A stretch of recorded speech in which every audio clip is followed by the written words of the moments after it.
some shocking truths about IPO market. એવી વસ્તુઓ કે જે લોકોને તાત્કાલિક સમજવી જોઈએ before applying the next IPO. Number જે છે ને એ ફ્યુચરને લગતા હોય છે, પ્રેઝન્ટને લગતા છે જ નહીં. પ્રેઝન્ટને ભૂલી અને ફ્યુચર ખરીદવા લાગે છે. જે થવાના પોસિબિલિટીઝ કેટલી થાય જ નહીં. જ્યારે લોકો આઈપીઓ અપ્લાય કરતા હોય ને આ સિમ્પલ પેટર્ન બધા રિલેટ કરશે. ક્યાંકથી કોલ આવે આઈપીઓ કરવા જેવો છે, અપ્લાય કરી દેજો. લોકોને ખબર પણ નથી હોતી કે કંપનીનો બિઝનેસ શું છે while they apply for the IPO. તો only thing that they ask કે પ્રીમિયમ કેટલું છે. ઘણા બધા આઈપીઓ હમણાં એવા થયા છે કે જે ભાવથી આપણને આપે છે, જે પ્રાઇસથી આપણને ઇશ્યુ અલોટ થાય છે, બરોબર, એનાથી લિસ્ટિંગ થાય ડિસ્કાઉન્ટમાં, તેમ છતાં ભાવ દેખાડે 20% 25% ઉપર. એટલે આ ફેક પ્રીમિયમ બતાવે ફેક લોકો. પ્રીમિયમ દેખાડવાનો ટ્રેન્ડ.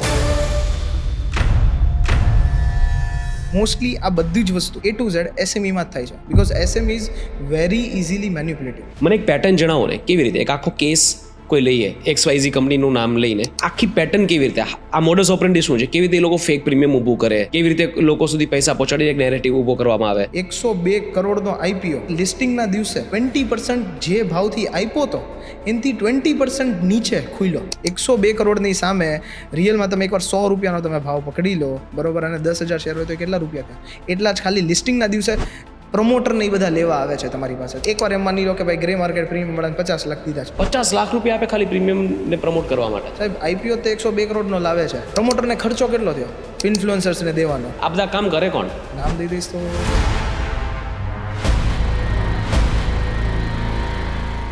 આવા જે ફેક આઈપીઓઝ હોય એમાં લોકોએ પૈસા નાખી દીધા, હવે લોકો રાખી મૂકે છે શેર કે ક્યારેક ભવિષ્યમાં પાછો પ્રાઇસ ટુ પ્રાઇસ પણ આવી જાય તો હું કાઢી નાખીશ. એનું પછી ફ્યુચર શું હોય, શું થાય પછી એના પૈસા સાથે? નોર્મલી એની સેલરી અરાઉન્ડ 50,000 છે, ઘર ખર્ચનો માન લો 25,000, એટલે એકવાર 25,000નું સેવિંગ્સ થયું. એવી રીતે કરીને કોઈ પણ એક આઈપીઓ અત્યારના ભર્યો તો જે 10 લાખ રૂપિયા એની અંદર નાખ્યા, બરોબર. અને SME આઈપીઓ આવી રીતે જ ફેક પ્રીમિયમ આ છે તે છે બધું જ કરતા કરાવતા એ ભાઈએ નાખ્યો. હવે એક એપ્લિકેશન ભાઈએ નાખી દીધી, એના નસીબ કે એને એ એપ્લિકેશન અલોટ થાય. 10 લાખનો માલ પૂરેપૂરો અલોટ થશે. આજે 10 લાખમાંથી હું તમને કહું છું કે ભાવ એટલો ઘટી ગયો છે કે એનું 3.5 લાખનું ખાલી વળતર બહાર નીકળે છે 10 લાખનું. એની માટે કદાચ 4-5 વર્ષની સેવિંગ હશે. 6.5 લાખ રૂપિયા. એનું એન્ડ સ્ટેટ શું? એન્ડ સ્ટેટ સર પસ્તાવો, એટલે 0-0 થઈ જાય. 0. અરે બાપરે. બધા અપ્લાય કરતા હોય, બધાને એવું જ લાગે કે મને લાગ્યો તો લોટરી છે. Is there a way we can ensure કે મને એલોકેટ થાય? હા, બટ એટલું ઇમ્પોર્ટન્ટ એ છે કે ભાઈ ક્યારેય બી કોઈ પણ ડેટા જોવો ને. ઓ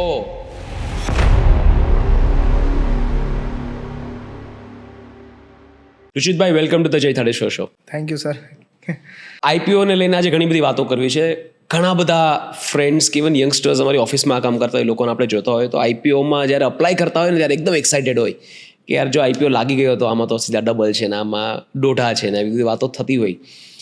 આજે આપણે એ લોકો માટે ડીકોડ કરીએ કે આઈપીઓ માર્કેટની ડાર્ક રિયાલિટીઝ શું છે, રાઈટ, જે આપણને નથી દેખાતું, પડદા પાછળ શું થાય છે એની વાતો આજે આપણે કરીએ. My first question, what are those secrets that people don't know about IPO market? એવી કઈ વસ્તુઓ છે જેના વિશે લોકોને ખબર જ નથી આઈપીઓ માર્કેટમાં શું થાય છે?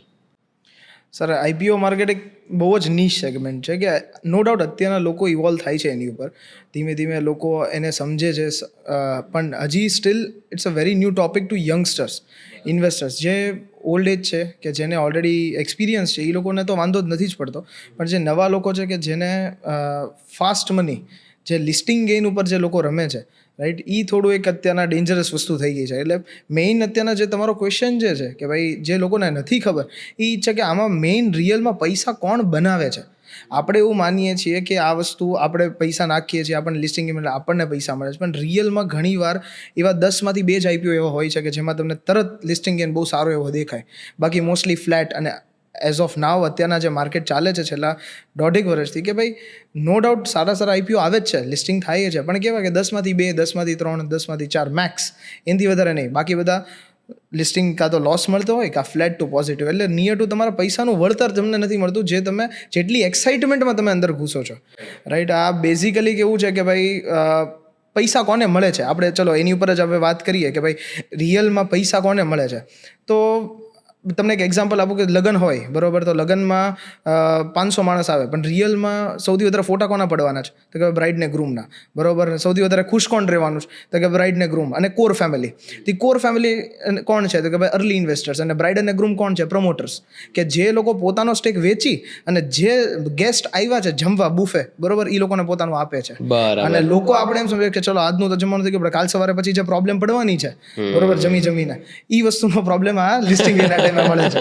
એટલે આ એક એક્ઝામ્પલ આપણે લઈશું. નહીં, બહુ સરસ એનાલોજી બતાવી તમે. But what are, let's note them down. અગર નોટ ડાઉન કરીએ some shocking truths about IPO market, એવી વસ્તુઓ કે જે લોકોને તાત્કાલિક સમજવી જોઈએ before applying the next IPO, એવી 4-5 વસ્તુઓ કઈ? 4-5 વસ્તુ તો આપણે ઘણી બધી, 4-5 નહીં, પણ હું તમને 2 થી 3 બી એવી આપું તો એવી છે કે ભાઈ સૌથી પહેલાં વેલ્યુએશન, કે આજે કોઈ પણ આઈપીઓ આવે છે તો તમે એની વેલ્યુ સમજો. આજે રુચિતની શું વેલ્યુ છે, જયભાઈની શું વેલ્યુ, તો કમ્પેર થાય કે ભાઈ જયભાઈ અહીંયા છે, રુચિતભાઈ આ લેવલ પર છે, કે વોટ એવર XYZ કોઈ પણ એક માણસ ક્યાં કયા લેવલ પર છે, તો એનું વેલ્યુએશન પ્રમાણે તમે એને ટ્રીટ કરો. હવે હું તમને એમ નથી કહેતો કે માણસને ટ્રીટ કરો, પણ એ સ્ટોકને તમે એ પ્રમાણે જુઓ. આજે એની વેલ્યુ, ફેર વેલ્યુ અરાઉન્ડ માર્કેટ કેપિટલ, કે ભાઈ એનું કામ જે છે, એનું બિઝનેસ છે, એ પ્રમાણે તમે વેલ્યુએશન ડિસાઇડ કરી અને પછી એની અંદર તમે એપ્લાય કરી શકો. બીજું એક છે પ્રમોટર ઇન્ટેન્ટ. સૌથી વધારે ઇમ્પોર્ટન્ટ એ છે કે પ્રમોટરનો ઇન્ટેન્ટ શું છે. પોતાની કંપની એને ઊભી કરી દીધી, પણ આજે તમે એનું બેકપાસ જુઓ, કેમ કે પ્રમોટર જ્યાંથી કંપની જ્યારથી લાવે છે તો એ એને ઓળખવાવાળા 100 લોકો છે, કેમ કે 100 લોકો સાથે અત્યારના ધંધો કરતો હતો. પણ હવે એ જેમ જેમ લિમિટેડ થાય છે, અત્યાર સુધી પ્રાઇવેટ લિમિટેડ હતું, પણ હવે એ લિમિટેડ થઈને પબ્લિકમાં પોતાનો માલ આપે છે, બરોબર, ત્યારે એને 1000 લોકો ઓળખતા થશે. આ છે તો એ તમે 100 લોકોને પૂછો કે એની હિસ્ટ્રી શું હતી, આજે એ શું કામ લાવે છે, એને શું કરવું છે, એને પૈસા, એને લોન લીધેલી છે, કેમ કે ઘણીવાર ઇવન લખેલું બી હોય છે DRHP અને RHPમાં કે ભાઈ જે ફંડ્સ આવશે આઈપીઓમાં એ બધા જ યુઝ ક્યાં થશે તો કે ભાઈ લોન રિપેમેન્ટમાં થશે, પછી કોઈ પણ એક નવી ફેક્ટરી ઊભી કરવામાં થશે. તો ત્યાં તમે એને ડીકોડ કરો કે જો 50% એ આમાં કરશે અને 50% આમાં કરશે તો એનો પ્રોફિટ માર્જિન વધશે, કેશ ફ્લો વધશે, જે નેગેટિવ છે એ બધા જ પોઈન્ટ્સ છે. તો એ પ્રમોટરનો ઇન્ટેન્ટ કેવો છે કે લોકોને ફસાવાનો કે એક ધંધો ગ્રો કરવાનો, એમ, બરોબર. એન્ડ ધ થર્ડ ઇઝ કે રિસર્ચ, મેઇનલી ઇઝ રિસર્ચ, કે ભાઈ તમે જે નંબર્સ જે એને આપેલા છે કે પ્રોફિટ, નેગેટિવ કેશ ફ્લો છે તો પેટ કેટલું છે, પછી નંબર ઓફ યુનિટ્સ કેટલા અત્યારે યુઝ કરે. જો એક યુનિટમાં બી 100 યુનિટ્સનું કામ થઈ શકે અને 100 યુનિટ્સમાં બી એક યુનિટનું કામ નથી થતું, એવું બી થઈ શકે છે. એટલે ખાસ એ બી જોવાનું કે ભાઈ પ્રોફિટેબિલિટી કેટલી છે અને બિઝનેસ શું કરે ને આગળ જતાં એનો બિઝનેસ કેટલો છે. એરોસ્પેસ ફોર એક્ઝામ્પલ હોય તો ભાઈ અત્યારે એનો જમાનો છે, એઆઈનો જમાનો છે, but if you now going for textile business તો ઓર એલ્સ ડાયમંડ બિઝનેસ, તો કે ભાઈ એનો સ્કોપ કેટલો હવે રહ્યો, કેમ કે ઓલરેડી ઘણા ટાઈમથી નીચે પડેલું છે, એમાંય કંઈક નવું કરે છે, બરાબર, તો તમે એને લાવી શકો. તો આ 3 વસ્તુ એવું માનું છું કે ભાઈ તમે જોઈને પછી તમને ગમતો હોય તો તમે એડ કરી શકો. રુચિતભાઈ, મેં એક પેટર્ન જોઈ છે જ્યારે લોકો આઈપીઓ અપ્લાય કરતા હોય ને, આ સિમ્પલ પેટર્ન આ બધા રિલેટ કરશે, બધા યાદ જોઈએ છે કે ક્યાંકથી કોલ આવે, આઈપીઓ કરવા જેવો છે, એટલે જેટલા અકાઉન્ટ હોય એમાંથી એપ્લાય કરી દેજો. એટલે જેને કોલ આવ્યો હોય એના પોતાના ફ્રેન્ડ્સે આગળ કોલ્સ કરે કે ફલાણો આઈપીઓ છે, અપ્લાય કરી દેજો. લોકોને ખબર પણ નથી હોતી કે એ કંપનીનો બિઝનેસ શું છે while they apply for the IPO. તો only thing that they ask કે પ્રીમિયમ કેટલું છે, રાઈટ. હવે આ જે કલ્ચર બેસી ગયું છે એના કારણે ઇન્વેસ્ટરો કેવી રીતે હેરાન થાય છે એની વાત કરીએ. હેરાન સાહેબ બહુ ગંદી રીતે બી થાય છે, બટ અત્યાર સુધી શું છે માર્કેટમાં હમણાં આવતું નથી. નો ડાઉટ સારી રીતે બી લોકો જીએમપી રિયલમાં હોય છે, પણ અત્યારના જે ફેક દેખાડવાનું જે ટ્રેન્ડ આવ્યો જ ને, and we have seen fake, હું એટલે કહી શકું છું કે એ રિયલમાં એ જેન્યુઅન હોતું જ નથી. રિયલમાં પબ્લિકને ખાલી દેખાડવા પડતું, કેમ કે નાના સ્મોલ ઇન્વેસ્ટર્સ છે એ લોકો ખાલી જીએમપી જોઈને, ત્યારે આપે કીધું કે ભાઈ એક મેસેજ આવ્યો મારા ફ્રેન્ડનો, ભાઈ આનું જીએમપી એટલું છે, ભરી નાખજે, એટલે નો ડાઉટ અંધાધૂન આપણે ઘેટા બકરાને જેમ કરવા માંડીએ છીએ, બરોબર, કે ભાઈ આપણે ચલો એને જોયું, આપણે નાખ્યા, બધા જ જાય તો આપણે એની અંદર જઈએ.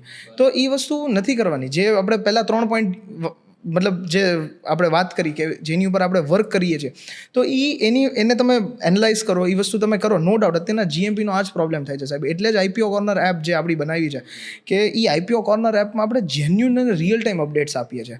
અને ઘણા બધા આઈપીઓઝ હમણાં એવા થયા છે કે જેનું કોઈ લિસ્ટિંગ રિયલમાં મતલબ ડિસ્કાઉન્ટમાં થાય છે, જે ભાવથી આપણને આપે છે, જે પ્રાઇસથી આપણને ઇશ્યુ અલોટ થાય છે, બરાબર, એનાથી લિસ્ટિંગ થાય ડિસ્કાઉન્ટમાં, તેમ છતાં ભાવ દેખાડે 20% 25% ઉપર.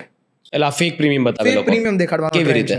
સોશિયલ મીડિયા પર, એપ્સ પર, વેબસાઇટ્સ પર, બરોબર. એક તો ઇન્ફ્લુએન્સર્સ, બરોબર, even see I am a finance creator, એવું નથી કે ભાઈ હું હમણાં જ બન્યો છું, એવું નથી, બટ સ્ટીલ આઈ ટ્રાય કે ભાઈ હું મારું જે બી આપીશ નહીં એટલું ટ્રુથ આપીશ, હા કે ભાઈ સામેવાળાને એવું ખબર તો પડે કે ભાઈ ચલો આ વસ્તુ ખોટી થાય છે કે આ વસ્તુ સાચી છે તું એનાલાઇઝ કર. મને એક પેટર્ન જણાવો ને કેવી રીતે એક આખો કેસ કોઈ લઈએ XYZ કંપનીનું નામ લઈને કે આ આખી પેટર્ન કેવી રીતે આ મોડસ ઓપરેન્ડી શું છે, કેવી રીતે એ લોકો ફેક પ્રીમિયમ ઊભું કરે, કેવી રીતે લોકો સુધી પૈસા પહોંચાડીને એક નેરેટિવ ઊભો કરવામાં આવે, લોકો કેવી રીતે ફસાય, એક આખો યુઝ કેસ આપણે બનાવીએ.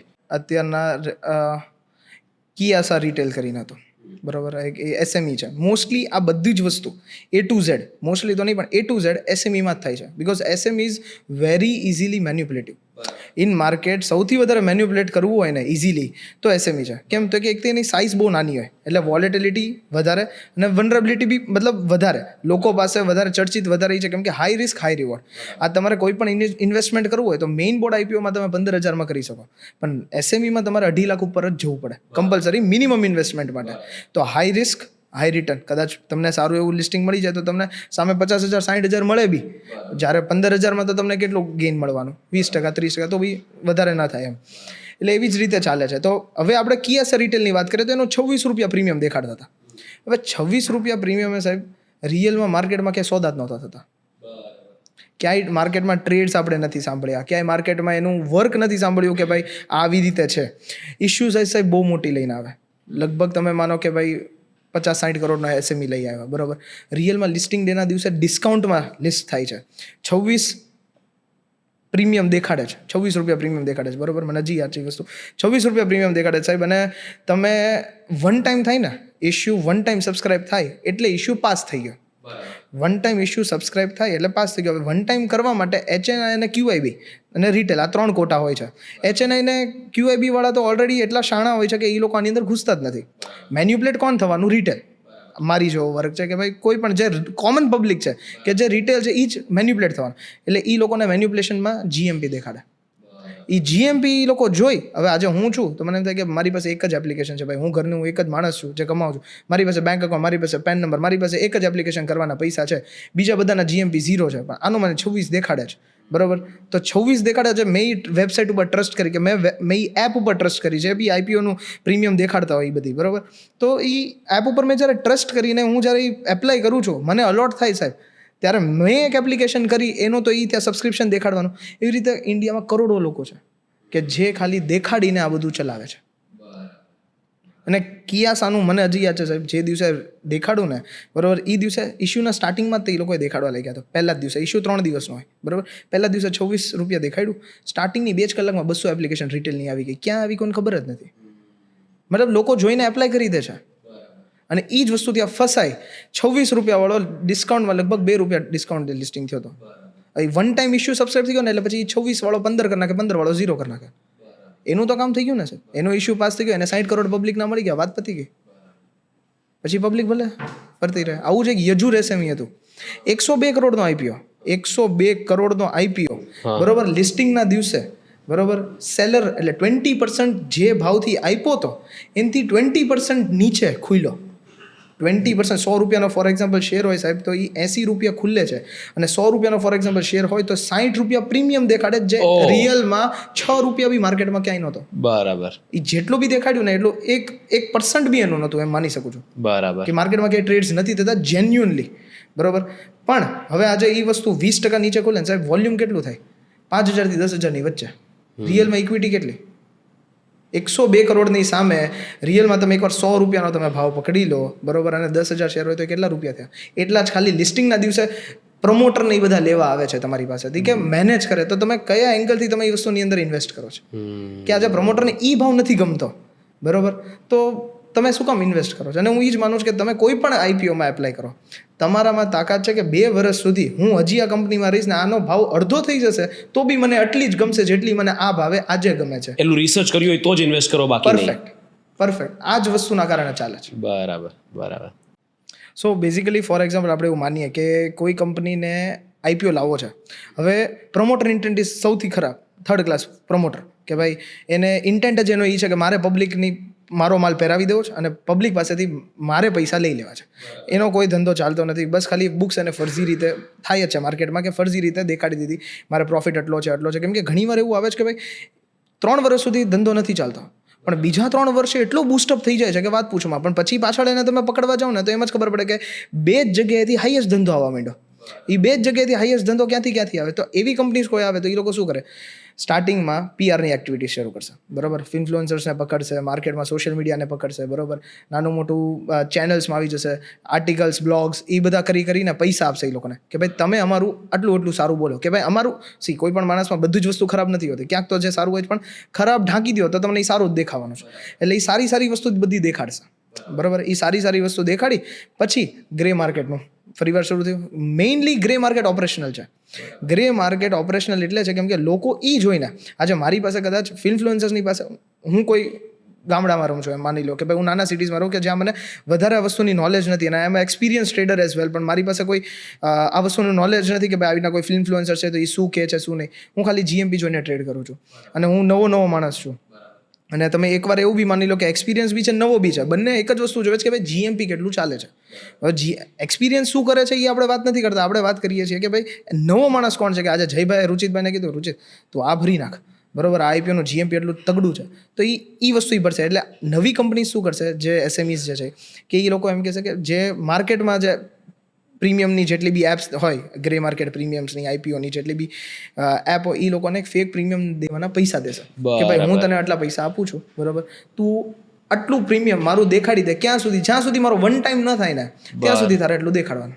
એટલે એના તો કવર થઈ ગયા પ્રમોટર, વન ટાઈમ સબસ્ક્રાઇબ થઈ ગયા, વન ટાઈમ સબસ્ક્રાઇબ થાય સાહેબ, એટલે પ્રમોટરના કવર થઈ ગયા. બરાબર. પ્રમોટરને ખર્ચો કેટલો થયો ઇન્ફ્લુઅન્સર્સને દેવાનો, આને દેવાનો. એકવાર એમ માની લો કે ભાઈ ગ્રે માર્કેટ પ્રીમિયમ વાળાને 50 લાખ દીધા છે, જે રિયલમાં ક્યારેક ને ક્યારેક આપણે વાતમાં મતલબ આપણે જે વર્ડ ઓફ માઉથ કહીએ ને કે ભાઈ અફવા એવી આવી છે કે ભાઈ 50 લાખનો અહીંયા કામ થયું છે, એમ કે 50 લાખ રૂપિયા દીધે. અરે 50 લાખ રૂપિયા આપે ખાલી પ્રીમિયમ ને પ્રમોટ કરવા માટે? સાહેબ આઈપીઓ તો 102 કરોડનો લાવે છે, તેને 50 કરોડ ક્યાં દેખાવાના? 102 કરોડનો આઈપીઓ લાવે છે. આ બધા કામ કરે કોણ? નામ દઈ દઈશ તો નહીં, એટલે કયા ટાઈપની કંપનીઓ હોય? આ બધી એસ્ટાબ્લિશ્ડ કંપનીઓ હોય, ઇન્ડિવિજ્યુઅલ્સ હોય, ઓપરેટર્સ હોય, કોણ કરે આ બધા કામો? કોણ કરે? એસ્ટાબ્લિશ્ડ કંપનીઝ તો ઘણી બધી છે, અને નો ડાઉટ આ બધી એસ્ટાબ્લિશ્ડ જ હોય, પણ ઘણીવાર એવું થાય સાહેબ કે નવી કંપનીઝ તો છે પણ પ્રમોટર્સ ઘણા જૂના છે, જેને ઓલરેડી 5 કંપનીઝ આવી રીતના બનાવીને લઈ ગયા છે. આ જયભાઈ છે તો જયભાઈ એક શો કરે છે નેટફ્લિક્સ પર, જયભાઈ એક શો કરે છે પ્રાઇમ વિડીયો પર, જયભાઈ એક શો કરે છે હોટસ્ટાર પર. એવી રીતે મારી કંપની છે તો મેં આથી 5 વર્ષ પહેલાં હું એક કંપની લાવ્યો, એની 10 વર્ષ પહેલાં હું એક કંપની લાવ્યો, એની 15 વર્ષ પહેલાં કંપની લાવ્યો. એવી જ રીતે હું 35 કરોડની પહેલાં કંપની લાવ્યો હતો, પછી 50ની લાવ્યો, અને હવે હું 102 કરોડની લાવું ને તોય મારો એનો એ જ ખર્ચો છે, અને એ જ ખર્ચામાં હું આખા પબ્લિકને મેન્યુપ્લેટ કરીને મારી પાસેથી પૈસા લઈ લઉં છું.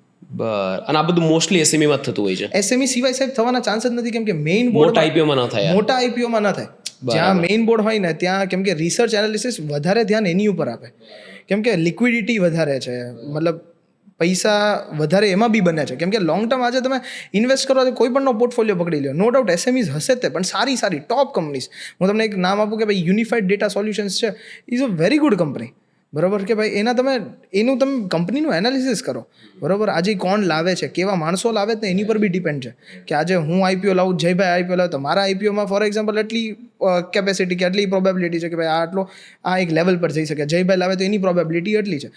નો ડાઉટ બે સારા જ છે, તમારે કમ્પેર કરવાનું છે કે તમારે બેમાંથી કોઈમાં એકમાં પૈસા નાખવા છે તો વધારે કોનું સારું? તો કે ભાઈ રુચિતભાઈનું છે ને એ અત્યારના શોર્ટ ટર્મ ગેઇન માટે સારું છે. જયભાઈનું છે તો જયભાઈનું એવું છે કે ભાઈ એનું એઆઈ બેઝ છે, એટલે આજ નહીં તો કાલ નહીં તો પરમ દિવસ આનો એક ટાઈમ આવશે જ, એટલે એ પ્રમાણે છે. એટલે પોર્ટફોલિયોમાં વધારે એસએમઈસ કરતાં મેઇન બોર્ડ હોય છે, એટલે રિસર્ચ એનાલિસિસ વધારે એમાં ધ્યાન આપે, મેન્યુપ્લેટ્સ એસએમઈમાં થાય છે. બરાબર. આઈ એમ જસ્ટ ક્યુરિયસ ટુ નો કે આવા જે ફેક આઈપીઓઝ હોય, હું એમને આને ફેક આઈપીઓ કહીશ, રાઈટ?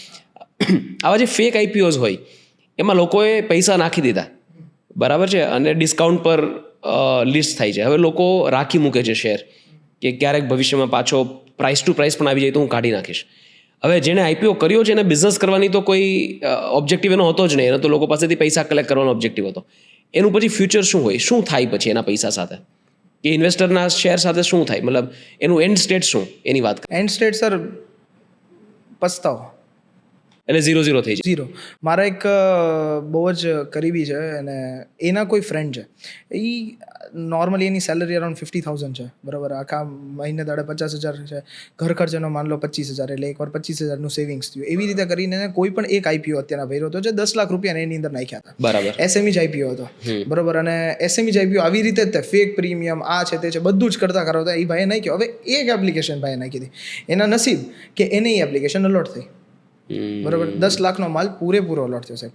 આજે 10 લાખમાંથી હું તમને કહું છું કે ભાવ એટલો ઘટી ગયો છે કે એનું 3.5 લાખનું ખાલી વળતર બહાર નીકળે છે 10 લાખનું. 7.5 લાખ ધોવાઈ ગયા. એની માટે કદાચ 4-5 વર્ષની સેવિંગ હશે. 6.5 લાખ સાહેબ વૈયા ગયા. 6.5 લાખ યસ. એટલે એની માટે ઈ માણસ માટે 6.5 લાખ કેટલું ઇમ્પોર્ટન્ટ છે. પ્રમોટરને ભૂલી જાઓ. પ્રમોટર માટે તો એ ચણા મમરા છે. This is white caller crime. થાય જ છે સાહેબ. અને આ દેખાતો નથી એવો ક્રાઇમ છે. White caller crimes are always કે જે થઈ ગયા પછી જ આપણને દેખાય છે કે હા તમે પ્રૂવ પણ ન કરી શકો ને. આપણે પ્રૂવ ન કરી કારણ કે લીગલી તો બધા પેરામીટર્સ ટીક કરે જ છે. તમે પ્રૂવ પણ ન કરી શકો. 100%. અરે બાપરે. આ બહુ એક ધીમે ધીમે ગંદી ગેમ બી છે. બટ આની અંદર તમે કેટલા સાચા છો. હવે નો ડાઉટ મેં આઈપીઓ કોર્નર એપ બનાવી તો મારું મેઇન મુખ્ય કારણ સાહેબ આ જ હતું કે હું રિયલ ટાઈમ અપડેટ્સ આપું. આજે હું તમને મેં એક્ઝામ્પલ આપ્યું યજુ રેસમી, તો હું આજની તારીખે બી કહી શકું યજુ રેસમી મારા એપમાં કોઈ પણ જઈને જોવે.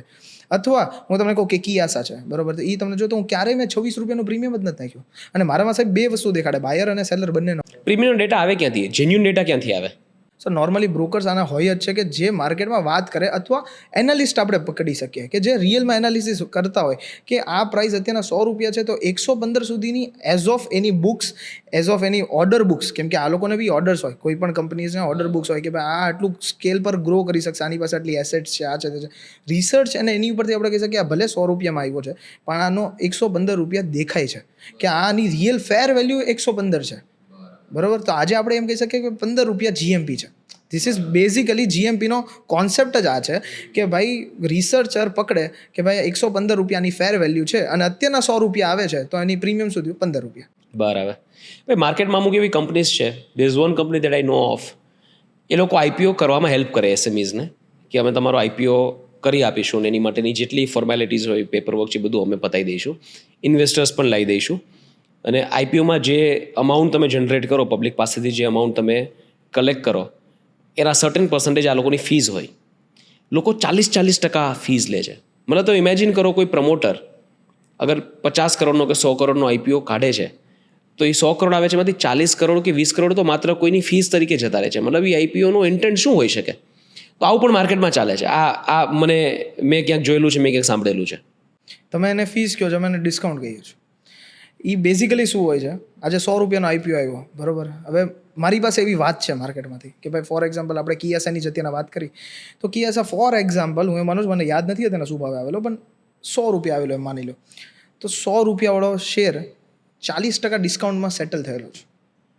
જે માણસે હાથમાં લીધું, તમે જેમ કીધું એમ કે ભાઈ આ માણસે હાથમાં લીધું છે કે ભાઈ હું આઈપીઓ તમારો પાસ કરાવડાવી દઈશ કોઈ પણ રીતે, legal formalities or I have to do some black work or something, કાંઈ પણ કે ભાઈ મારે કાળા કામ બી કરવા પડશે ને હું તમારો આઈપીઓ પાસ કરી દઈશ, મારી જવાબદારી એટલી, મને પૈસા કેટલા મળશે બરોબર. તો એમ કહેશે કે સાહેબ 40% ડિસ્કાઉન્ટમાં ડીલ કપાયેલી છે એટલે 100 રૂપિયાવાળો શેર 60 રૂપિયામાં એને પ્રમોટરે એને વેચેલો છે. પ્રમોટરે 60 રૂપિયામાં શેર XYZ વ્યક્તિને વેચેલો છે બરોબર. હવે એ 60 રૂપિયાવાળો એને 100 રૂપિયા દેખાડી અને એને ખર્ચા કર્યા કોને? સોશિયલ મીડિયામાં, બ્લોગ્સમાં, આર્ટિકલ્સમાં થોડો હાઇપ ક્રિએટ કર્યો, બેઝિકલી હાઇપ ક્રિએટ કર્યો બરોબર. ખોટા બધાની પાસે બાઇંગ નખાવ્યું કે ભાઈ તમારી પાસેથી આટલા શેર લઈ લઈશ, તમારી પાસેથી આટલા શેર મારે લેવાના છે, રિસર્ચર છે તો આ કહે છે મારો ઓર્ડર બુક આ છે.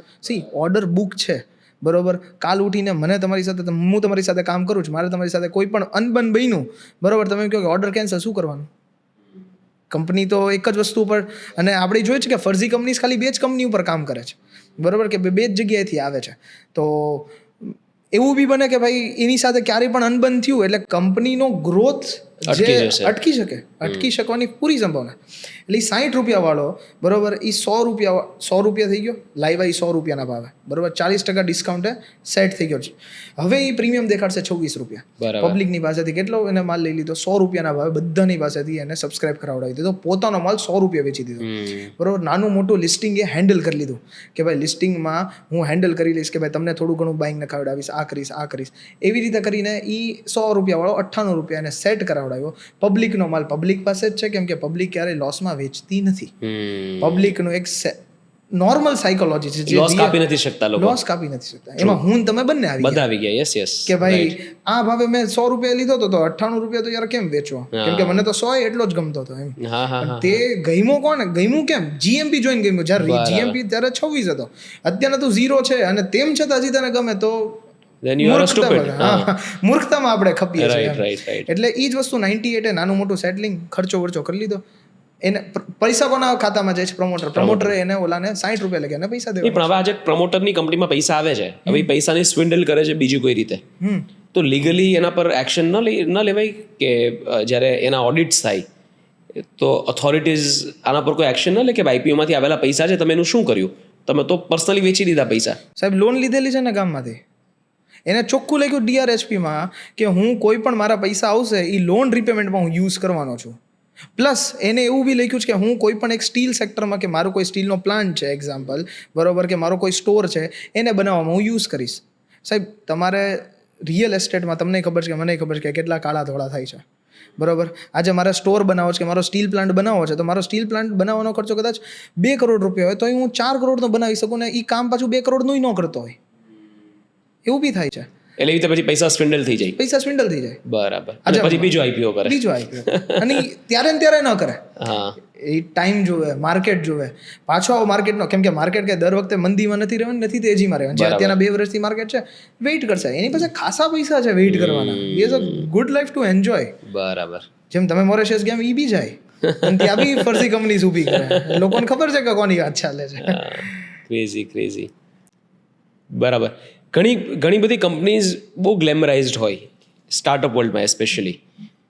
તો આપણે એક દોર જોયો 2020થી લઈને 2023 સુધીનો કે અંધાધૂંધ પૈસા આવતા હતા સ્ટાર્ટઅપ્સ પાસે, રાઈટ. ઘણી બધી ઇન્વેસ્ટર્સ મિટિંગ્સમાં હું પોતે બેસેલો છું because I am also an investor and I mentor a lot of companies. તો એ કંપનીઝ માટે જ્યારે અમે પિચ કરતા હોય ને, I am talking about top 5 investment houses, top 5 VC firms of India, એમાંથી 2-3 તો ઇન્ટરનેશનલ છે, રાઈટ. એટલે they are looking for ways to invest કે ભાઈ આ 2020-21ની વાત કરું છું કે ભાઈ તમારે કેમ 6 કરોડ જ જોઈએ છે, વધારે માંગો ને, અમને એવું લાગે છે તમને 25 જોશે, કારણ કે એ લોકોના પોતાના ટાર્ગેટ્સ એક ફંડ છે, ફંડ કન્ઝ્યુમ કરવાનું છે આખું એવી રીતે. તો અંધાધૂંધ પૈસા આવતા હતા, પ્રોફિટેબિલિટી કોઈ જોતા નહોતા, સ્કેલને બધા પ્રમોટ કરતા હતા. હવે બધી કંપનીઝ આગળ જતી ગઈ, લોસ અક્યુમ્યુલેટ થતો ગયો અને પછી જ્યારે એ કંપની આઈપીઓ સુધી પહોંચે છે, ઘણા બધા એક્ઝામ્પલ્સ આપણે જોયા. ત્યારે સૌથી પહેલાં તો એમાંથી જે પોપ્યુલેશન પાસેથી, જે જનરલ પોપ્યુલેશન પાસે જે પૈસા આવવાના છે એ પૈસા પહેલાં તો વીસી ફર્મ્સ લઈ જાય, એટલે એમના ઇન્વેસ્ટર્સને એક્ઝિટ મળી જાય. These are top investors. Bride groom અને એમના ફેમિલીની જે તમે વાત કરી એ લોકોને એક્ઝિટ મળી જાય. અને જે લોકોએ પૈસા નાખેલા છે રિટેલ ઇન્વેસ્ટર્સ, એ લોકો બિચારા ફસાઈ જાય. અને પછી કંપની લેજિટ છે, ગ્લોરીફાઈડ છે, ફાઉન્ડર્સ ફેમસ છે, નેશનલ ટેલિવિઝન પર આવે છે, એટલે લોકો ઇન્વેસ્ટેડ પણ રહે કે હા ઠીક છે આજે નહીં તો કાલે આ સ્ટોક મેં જે પ્રાઇસ પર ખરીદ્યો ત્યાં સુધી પહોંચી જ જશે. અને 2 વર્ષથી તો માર્કેટ મંદીમાં છે. તો એવા ઘણા બધા કેસીસ જોયેલા છે કે 2022માં જે પ્રાઇસ હોય હજી સુધી નથી આવ્યો. એમાંથી એકાદ કંપનીમાં હું પણ ઇન્વેસ્ટેડ છું, રાઈટ. તો સ્ટાર્ટઅપના જ્યારે આઈપીઓ આવે એને કેવી રીતે જોવા જોઈએ પબ્લિકે?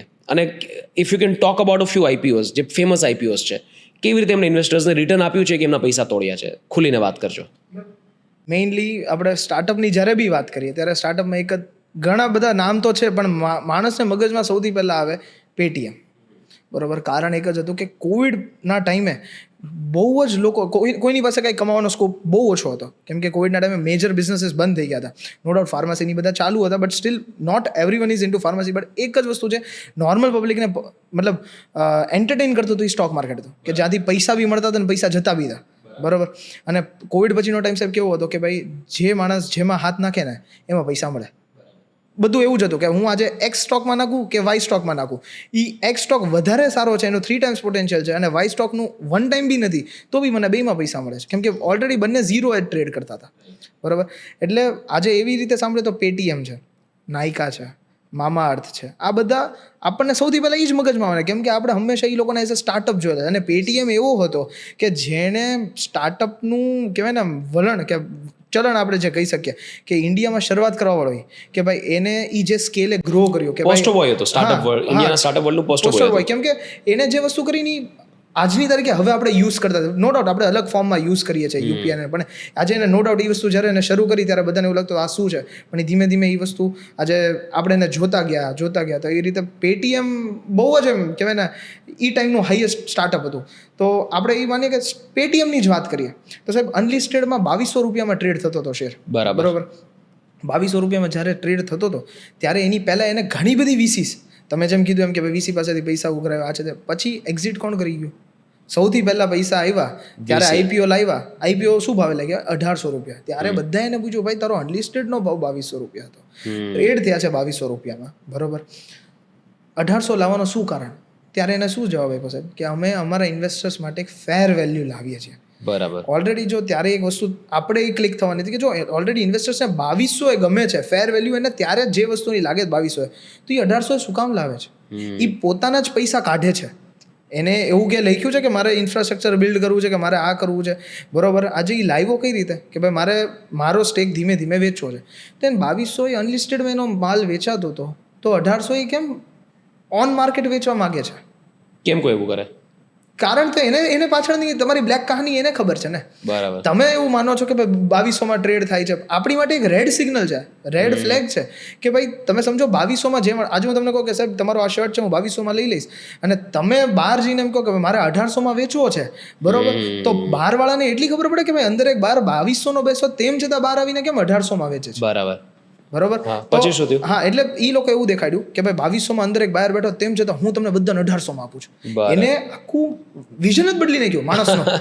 રિયલમાં મારું વિઝન નરેટિવ ચેન્જ કરી નાખ્યું. મારું વિઝન શું હતું કે ભાઈ રેડ ફ્લેગ છે, એટલે એ વસ્તુ કરતા કરતા એને 1800 વાળો આજે તમે જોઈ શકો છો કે ભાઈ 300 એકવાર ટચ બી થઈ ગયો, બરોબર, 300 400 ટચ થઈ અને અત્યારના 700 800 આજુબાજુ ટ્રેડ કરતો હશે. I don't know, I am not tracking it, but still I see કે ભાઈ એ વસ્તુમાં પ્રોબ્લેમ એક જ વસ્તુનો પડ્યો, વેલ્યુએશન. આજે નંબર્સ એને જે પ્રમાણે જે લાવ્યા ને એને એમ જ દેખાડ્યું અમારું ફ્યુચર આ છે, અમારું ફ્યુચર આ છે. પ્રેઝન્ટની કોઈ વાત નહોતી કરી, પાસ્ટની કોઈ વાત નહોતી કરી. કેટલા લોકોને ઓલરેડી પૈસાની અંદર નાખેલા છે, શું ભાવના નાખેલા છે, એ લોકો ગાંડા તો છે ને કે એ લોકો નાખે છે. અને આજે એ લોકો એક્ઝિટ કેમ લેવા માંગે છે? હાઈએસ્ટ નીકળવા અત્યારના પેટીએમ પાસે હાઈએસ્ટ માલ છે ને રિટેલર પાસે છે. અચ્છા, એવું છે? ઇન્સ્ટિટ્યુશન્સ પાસે છે. ક્યારે આવ્યો? જ્યારે 300 400 500 સ્ટેગ્નન્ટ છે ત્યારે લોકો પાછો ખરીદ્યો, ત્યારે ઇન્સ્ટિટ્યુશન્સે હાથ નાખ્યો કે ચલો ભાઈ આનો ભાવ now it's a good price. બાકી જે પ્રમાણે એ પાછો ફેર્યો છે સાહેબ, તો ઘણું બધું એવું થાય છે કે ભાઈ આ વસ્તુ ખોટી થાય છે. મામા અર્થ છે બિગ બ્રાન્ડ, લોકોને એમ જ દેખાડે કે આ બ્રાન્ડનું તો યાર હું રેગ્યુલર યુઝ કરું છું, આમાં તો મને અરે ભાઈ તારા ઘરે દેવાના જ પૈસા તું નાખી દઈશ તો કંઈ તારી પ્રોડક્ટ્સ ઉપર કંઈ એવું તો છે ને કે તને 30% ઓફ આવશે, લાવ ભાઈ તારો શેર છે, મારો શેર તારા ખાતામાં છે તો હું તને 30% ઓફ આપું ફેસ વોશ ઉપર મારા મામા અર્થના, એવું તો છે નહીં સાહેબ. એટલે એક બિગ બ્રાન્ડ અને આપણું અંગત નામ હોય ને, બરાબર, તો એની ઉપર તમે એટલો બધો ટ્રસ્ટ ના કરી નાખો. તમે એના નંબર્સ જો, પાછળ કાલી કહાની થતી જ હોય, બાજુમાં આપણે શું થતું હોય એની આપણને ખબર જ હોય, બરાબર, કે ભાઈ બાજુના ઘરમાં શું થાય છે. આજે જે માણસની પાસે મારે 50 કરોડના વ્યવહાર દરરોજના ચાલતા હોય અને કાલ ઉઠીને એમ કે મારી પાસે 5 લાખ નથી, એટલે આપણને ખબર નથી હોય ને કે બાજુવાળો બેસીને તો આપણને ડંખ મારી શકે, એવું નથી, પણ ચાલે છે આ વસ્તુ. બેઝિકલી પેટીએમ આઈપીઓમાં થઈ છે. બરાબર. ઓકે, તમે મામા અર્થના આઈપીઓની વાત કરી, રાઈટ? ત્યારે લોકો વાત પણ એવી કરતા હતા કે જે હિસાબે આ લોકો વેલ્યુએશન માગે છે, જે પી પર આ લોકો લિસ્ટ કરવા માગે છે, એ વેલ્યુએશન ઇન્સેન છે કે આ ટાઈપનું વેલ્યુએશન ન હોય આ કંપનીને ફોર મલ્ટિપલ રીઝન્સ. પહેલાં તો એ પી પર મોટી કંપનીઝ પણ ટ્રેડ નથી થતી, મિડ કેપની પણ ટ્રેડ નથી થતી, તો એ પી ખોટો છે. બીજી વસ્તુ કે એમનો મોટાભાગનો બિઝનેસ જે છે એ પરફોર્મન્સ માર્કેટિંગથી આવે છે કે ઓનલાઈનથી આવે છે, તો એમનું જે રેવન્યુ મિક્સ છે એ કદાચ એટલું સોલિડ નથી. આ બધી લોકો વાતો કરતા હતા. ત્યાર પછી શું થયું એ સ્ટોકનું? થોડી અગર તમારી પાસે હિસ્ટ્રી હોય તો, કયા પ્રાઇસ પર લિસ્ટ થયો અને લોકોએ કેટલા રૂપિયા તોડ્યા? લગભગ હું માનું છું કે એનું જીએમપી લગભગ 27 રૂપિયા એકવાર ટચ કરી ગયું હતું. 27 ટચ કરીને હું માનું છું ત્યાં સુધી 7 રૂપિયા પ્રીમિયમે કે 6 રૂપિયા પ્રીમિયમે એ લિસ્ટ થયો હતો. અને એનું નામ મામા અર્થ નથી, એનું હા કંપનીનું નામ મામા અર્થ છે, પણ સ્ટોકનું નામ હોનાસા છે, HONAS. એટલે એ મને યાદ છે ત્યાં સુધી યાદ હતું, પછી મેં ટ્રેક નથી કર્યો, પણ એટલી મને ખબર હતી કે ભાઈ એનું જે રિસર્ચ છે ને એ નંબર્સ જે છે ને એ ફ્યુચર વેચતા હતા. બેઝિકલી બિગ બ્રાન્ડ્સ હંમેશા ફ્યુચર વેચે. બિગ બ્રાન્ડ્સ કરતા જે સ્ટાર્ટઅપ્સ છે, બરોબર, આજ સ્ટાર્ટઅપ્સની વાત કરીએ, સ્ટાર્ટઅપ્સ હંમેશા ફ્યુચર જ વેચવાના છે. નંબર્સ જે છે ને એ ફ્યુચરને લગતા હોય છે, પ્રેઝન્ટને લગતા છે જ નહીં. તમે એ સમજો કે એ ફ્યુચર વેચી દે છે તમને. અને આપણે શું કરીએ, ફ્યુચર પ્રેઝન્ટને ભૂલી અને ફ્યુચર ખરીદવા લાગે છે, જે થવાના પોસિબિલિટીઝ કેટલી, કાંઈ જ નહીં. એક બહુ મોટા ફંડ મેનેજર છે, પ્રાઇમરીલી સ્મોલ કેપમાં ઇન્વેસ્ટ કરે છે. ટિપિકલ એમની કોમેન્ટ્રી થોડી સિનિસિઝમવાળી હોય છે. હું નામ ભૂલી ગયો. તો એમણે કહેલું કે India is a stupidest IPO market. જે હિસાબથી અહીંયા કંપનીઝ લિસ્ટ થાય છે, અનાપ શનાબ બિઝનેસ સાથે, અનાપ શનાબ નંબર સાથે લિસ્ટ થાય છે, અને લોકો કંઈ પણ વિચાર્યા વગર માત્ર એક ફોન કોલ પર વિશ્વાસ રાખીને આઈપીઓઝમાં પૈસા નાખે છે, અને પછી બહુ ખરાબ રીતે પૈસા તોડે છે. અને પછી કંપનીઝને એવી રીતે પૈસા મળ્યા હોય તો કંપની પણ એ પૈસાની સિરિયસનેસ સમજતી નથી, અને કંપની ક્યારે રિકવર પણ નથી કરી શકતી. એટલે ભારતના આઈપીઓ માર્કેટમાં બહુ મેચ્યોરિટી લાવવાની જરૂર છે, એવું એમનું સ્ટેટમેન્ટ હતું. હવે જે રીતે તમે કહ્યું ને કે લોકો ફ્યુચરમાં ઇન્વેસ્ટ કરે છે, હવે કોઈ પણ મોટું સ્ટાર્ટઅપ છે, ટેકનોલોજી ડ્રિવન કંપની છે, એક આમ મોડલ્સ ઓપરેન્ડી જુઓ ને તો આ રીતે કામ કરે કે એક તો તમને યુએસમાં શું થયું, વેસ્ટર્ન વર્લ્ડમાં શું થયું, આવી કંપનીથી આગળ જઈને કેટલા એની વેલ્યુએશન કેટલી વધી ગઈ એની વાત કરશે. પીપલ ફરગેટ કે બહુ મેચ્યોર માર્કેટ છે, India steel developing market, number 1. બીજી વસ્તુ લોકો એવી વાત કરશે કે અમે આ બધો ડેટા ભેગો કરીએ છીએ અને ડેટાનો અમે મલ્ટિપલ વેઝમાં ઉપયોગ કરીશું. એક કોઈ એડવાન્સ ટેકનોલોજી આવી ગઈ એટલે tomorrow the startups becomes useless. એ લોકો નથી વિચારતા. લોકો ફ્યુચર પર વિશ્વાસ રાખીને સ્ટોક ખરીદી લે છે. ઇવન આઈપીઓ લિસ્ટ થયા પછી પણ કે અચ્છા આગળ જઈને તો આ ચાલશે, આની પાસે આટલો મોટો ડેટાબેઝ છે, કાલ સવારે પોતાના પ્રોડક્ટ વેચવા મળશે. પણ અત્યારે કોઈ revenue model, establish revenue proven profit track record ન હોય છતાં લોકો ઇન્વેસ્ટ કરે છે. તો આનું કારણ શું હોય છે કે લોકો કેમ આવા આંધળા કેમ થઈ જાય છે? Basically FOMO. આજે મેં મારા ફ્રેન્ડને સાંભળ્યું કે ભાઈ એને આમાં પૈસા નાખ્યા, એને પૈસા મળ્યા. હવે મેં તમને એમ કીધું હતું કે 10માંથી 2 થી 3 કંપનીઝ એવી હોય છે કે જે સારું લિસ્ટિંગ થઈ શકે. મારા નસીબ એટલા ખરાબ સાહેબ કે ભાઈ મને મારા ફ્રેન્ડે કીધું અને મારું ધ્યાન ગયું, મારા ધ્યાનમાં એ 2 કંપનીઝ જ્યારે મેં એપ્લાય ન કરીને ત્યારે જ એને મળી, અને એ 2 કંપનીઝમાં એને લિસ્ટિંગ કેમ મળ્યો, એટલે મને ફોમો આવ્યો. એટલે હું થર્ડમાં ચડ્યો. થર્ડમાં મને આવ્યું નેગેટિવ લિસ્ટિંગ. એટલે મને એમ થયું કે ભાઈ ચાલ ને ભાઈ 2માં તો થયો, તો મારા ફ્રેન્ડ નહીં, 3જામાં તો ગયા છે, but still he is on +1. એને 1માં તો પૈસા મળ્યા છે, 1માં મળ્યા હતા નહીં, એને ગુમાવી દીધા. બરાબર. 4થમાં ફ્લેટ થયું. હજી મારો તો ઓલો મતલબ ઠંડુ પડ્યું જ નથી કે મારું કાળજું કે ભાઈ મને હજી પૈસા મળશે, કેમ કે મને ફ્લેટ થયું. એટલે મને પોઝિટિવ દેખાણો કે ચાલ ને ભાઈ નેગેટિવમાંથી હવે 4th આઈપીઓ મેં એપ્લાય કર્યો, એ ફ્લેટ થયો છે, એટલે મારા પૈસા નથી ગયા. થર્ડમાં મારા પૈસા ગયા હતા પણ 4થમાં નથી ગયા. 5થમાં પાછો લોસ. બરાબર. સ્ટીલ ઓલો તો એટ પાર થયો તમારો ભાઈબંધ, કેમ કે બી +1 હતો, 4થમાં એ એટ પાર થયો. એવી રીતે કરીને ફોમો જ ચાલે છે કે ફિયર ઓફ મિસિંગ આઉટ, કે ભાઈ હું આ વસ્તુ ન રહી જાઉં એમ. જીએમપી એટલું મતલબ સોલિડ છે, વોટ્સએપના મેસેજીસ આવે કે ભાઈ આનું જીએમપી એટલું થઈ ગયું, ફાયર લાગી ગયું, આનું જીએમપી એટલું થઈ ગયું. તમને જીએમપીમાં રિયલમાં અલોટમેન્ટ મળવાનું છે કે નથી મળવાનું એ તમને ખબર જ નથી. બરાબર. એલોકેશન એક સ્કિલ છે. બરાબર. તમે એપ્લાય કરો એ તમારી સમજણપૂર્વક કે તમે તમારું રિસર્ચ કરીને કરો. એલોકેશન એક સ્કિલ છે, તમારે એને કઈ રીતે લાવવું ને એ ઇમ્પોર્ટન્ટ છે. એલોકેશનના નિયમો શું હોય? કેવી રીતે એલોકેટ થાય આઈપીઓ? બધા અપ્લાય કરતા હોય, બધાને એવું જ લાગે કે મને લાગ્યો તો લોટરી છે, એ હિસાબથી કોઈના ઘરમાં 5 એકાઉન્ટ હોય તો 5 એકાઉન્ટમાંથી અપ્લાય કરી. તો allocation, is there a way we can ensure કે મને એલોકેટ થાય? નો, દેર ઇઝ નો સચ વે. હા, બટ એટલું ઇમ્પોર્ટન્ટ એ છે કે ભાઈ ક્યારેય બી કોઈ પણ ડેટા જુઓ ને એ સાચો હોવો જોઈએ, કે તો તમે એપ્લાય કરો અને પછી તમને અલોકેટ થાય ને તો તમે ખુશ થાઓ. આજ રિટેલરને કોઈ પણ અલોકેટ નથી થતું, બરાબર, અને બહુ સારું હાઈ સબસ્ક્રિપ્શન બી આ જ છે. સબસ્ક્રિપ્શન નંબર્સ તમને જુઓ એટલે તમે પાગલ થઈ જાઓ. હવે સબસ્ક્રિપ્શન આવે છે ક્યાંથી? જીએમપીમાંથી. અગેન પાછું એનું એ જ રોટેશન આવે છે કે GMP is the main thing જ્યાંથી આ વસ્તુ જોવે છે કોઈ પણ માણસ. અને જીએમપી સાહેબ જો ખોટું દેખાણું ને, બરાબર, એટલે તમારો ત્યાં મરો જ છે, રિટેલરનો મરો જ છે. અને એની જ વતીથી મેં આઈપીઓ કોર્નર એપ બનાવેલી કે મેં જરા ફેસ કર્યું ને, મારા પૈસા ગયા ને ખુદના, ત્યારે મને એમ થયું કે ચલો ભાઈ મારા ફેલો ઇન્વેસ્ટર્સ તો ઠીક છે, મારા ખુદના જાય છે. કેમ તો કે ભાઈ આ વસ્તુની ગેમ આ પ્રમાણે થઈ. અને જ્યારે મને સમજાણું સાહેબ ત્યારે જેમ તમને ઓહો થયું ને એ કરતાં ડબલ ઓહો મને થયું હતું, કેમ કે મારા તો પૈસા ગયા હતા એની સાથે સાથે. કે ભાઈ ચલો શું થયું હતું એક્ઝેક્ટલી? મને આખી સ્ટોરી કહો. શું થયું હતું તમારી સાથે? મારી સાથે સાહેબ થયું તો ઘણું બધું છે, ઘણી જગ્યાએ બી થયું છે કે આજની તારીખે હું ઘણી વાર ફસાઈ જાઉં છું, કેમ કે મને રિસર્ચર્સ ને મને નંબર્સ જોવાનો ટાઈમ હોય છે, પણ એવું નથી કે નથી હોતો. પણ હું જોઉં તો મને એમ થાય કે ચાલ ને ભાઈ આ વસ્તુ સારી છે, આ થઈ જશે, આગળ જતાં સારી થઈ જશે. હું મારી કરતાં મારા એક ફ્રેન્ડનું એક્ઝામ્પલ આપું. મારે તો છે જ, પણ એને શું થયેલું ને એ તમને સમજાવું. એને આઈપીઓ એપ્લાય કર્યો, બરાબર. આજે એને મેં તમને કીધું એમ ઓલે સેલરીવાળાની વાત છે કે ભાઈ જીવન જરૂરિયાત મૂડીની આખી એને ભેગી કરી હતી. એને સાહેબ 2 ડોટર્સ છે. એ બંને ડોટરનું એને આગળ જતાં એને ભવિષ્ય કરવાનું છે, એને ભણાવવાની. અત્યારે as of now education is very tough. પૈસા કમાવા ઇઝી નથી, નો ડાઉટ ઇઝી વે થઈ ગયા છે, બરાબર. તમને પકડતા આવડવું હોવું જોઈએ. તો આજ તમે પોડકાસ્ટ કરો છો, હું કરું છું, હું ફાઇનાન્સ ક્રિએટર છું, મારી જેવા હજારો લાખો લોકો ફાઇનાન્સ ક્રિએટર છે, બરાબર. તમારી જેટલી રીચ નથી બનાવતા, નથી બનાવતો. હા, બધાની પાસે એક સ્કિલ હોવી જોઈએ. બધાની પાસે ભગવાને જો સ્કિલ આપી દીધી હોય તો તમારા ને મારામાં ફરક જ ન રહે. બરાબર. એટલે એ વસ્તુનું મારા ફ્રેન્ડે જ્યારે બી કર્યું ને ત્યારે એ મને હજી યાદ છે સાહેબ, એને જ્યારે મારા ફ્રેન્ડે એ ભાઈ સાથે વાત કરીને ત્યારે હું સામો હતો અને એ ભાઈના આંખમાં પાણી આવી ગયા હતા સાહેબ, કે ભાઈ મારી સાથે આવું થઈ ગયું છે. હવે આપણા હાથ બી બંધાયેલા કે ભાઈ આપણે એને શું કરીએ. પછી એક વસ્તુ એવી થઈ કે ભાઈ મારી માટે તો ઠીક, મારા ફેલો ઇન્વેસ્ટર્સ માટે બી બનાવવું છે. નો ડાઉટ મેં ઝટકો જે ખાધો ને અથવા મારા ફ્રેન્ડે જે ખાધો, એના ફ્રેન્ડે જે ખાધો, એવા લાખો લોકો હશે જે આજની તારીખે ઝટકા ખાય છે પણ આપણી સુધી વાત નથી પહોંચતી. એના કારણે આઈપીઓ કોર્નર એપ બનાવવાનું એક વિચાર્યું હતું કે ભાઈ આપણે એવું બનાવીએ કે જે જેન્યુન દેખાડે. હું તમને એમ કહું કે કોઈ પણ એપમાં હવે આ જ્યાં 26 રૂપિયા દેખાડવું હશે ને કિયાસામાં, બરાબર, ત્યાં લોકો આજની તારીખે કોઈ પણ ડેટા જોશે ને સેન્સ ઓફ ડાઉટ બેઠશે કે આ ડેટા સાચો તો હશે કે ખાલી એકવાર સેન્સ ઓફ ડાઉટ હશે, બરાબર. પણ એની સામે મારા આઈપીઓ કોર્નર એપમાં જોશે ને તો હું એટલી છાતી ઠોકીને કહેવું કે ભાઈ મારા કોઈ પણ એપમાં કોઈ પણ ભાવ હશે ને, બરાબર, કે કોઈ પણ ડેટા હશે એ એટલો સાચો ને સચોટ હશે ને, બરાબર, કે તમે વાત જવા દો. ભાઈ ગ્રે માર્કેટ કેવી રીતે ઓપરેટ કરે આઈપીઓમાં?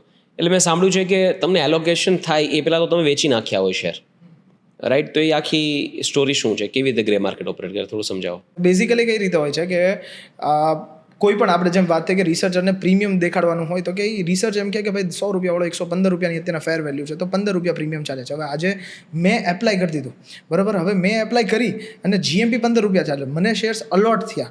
અલોટમેન્ટ પછી બીજા દિવસે લિસ્ટિંગ હોય જ્યારે હું ઓન માર્કેટ વેચી શકું. પણ મને એવું છે કે ભાઈ માર્કેટનો સેન્ટિમેન્ટ વીક છે, 115 રૂપિયા જે વોટ એવર તેના 15 રૂપિયા પ્રીમિયમ છે, એટલે મારો 100 રૂપિયાવાળો 115 રૂપિયા કાલે વેચાઈ શકે છે.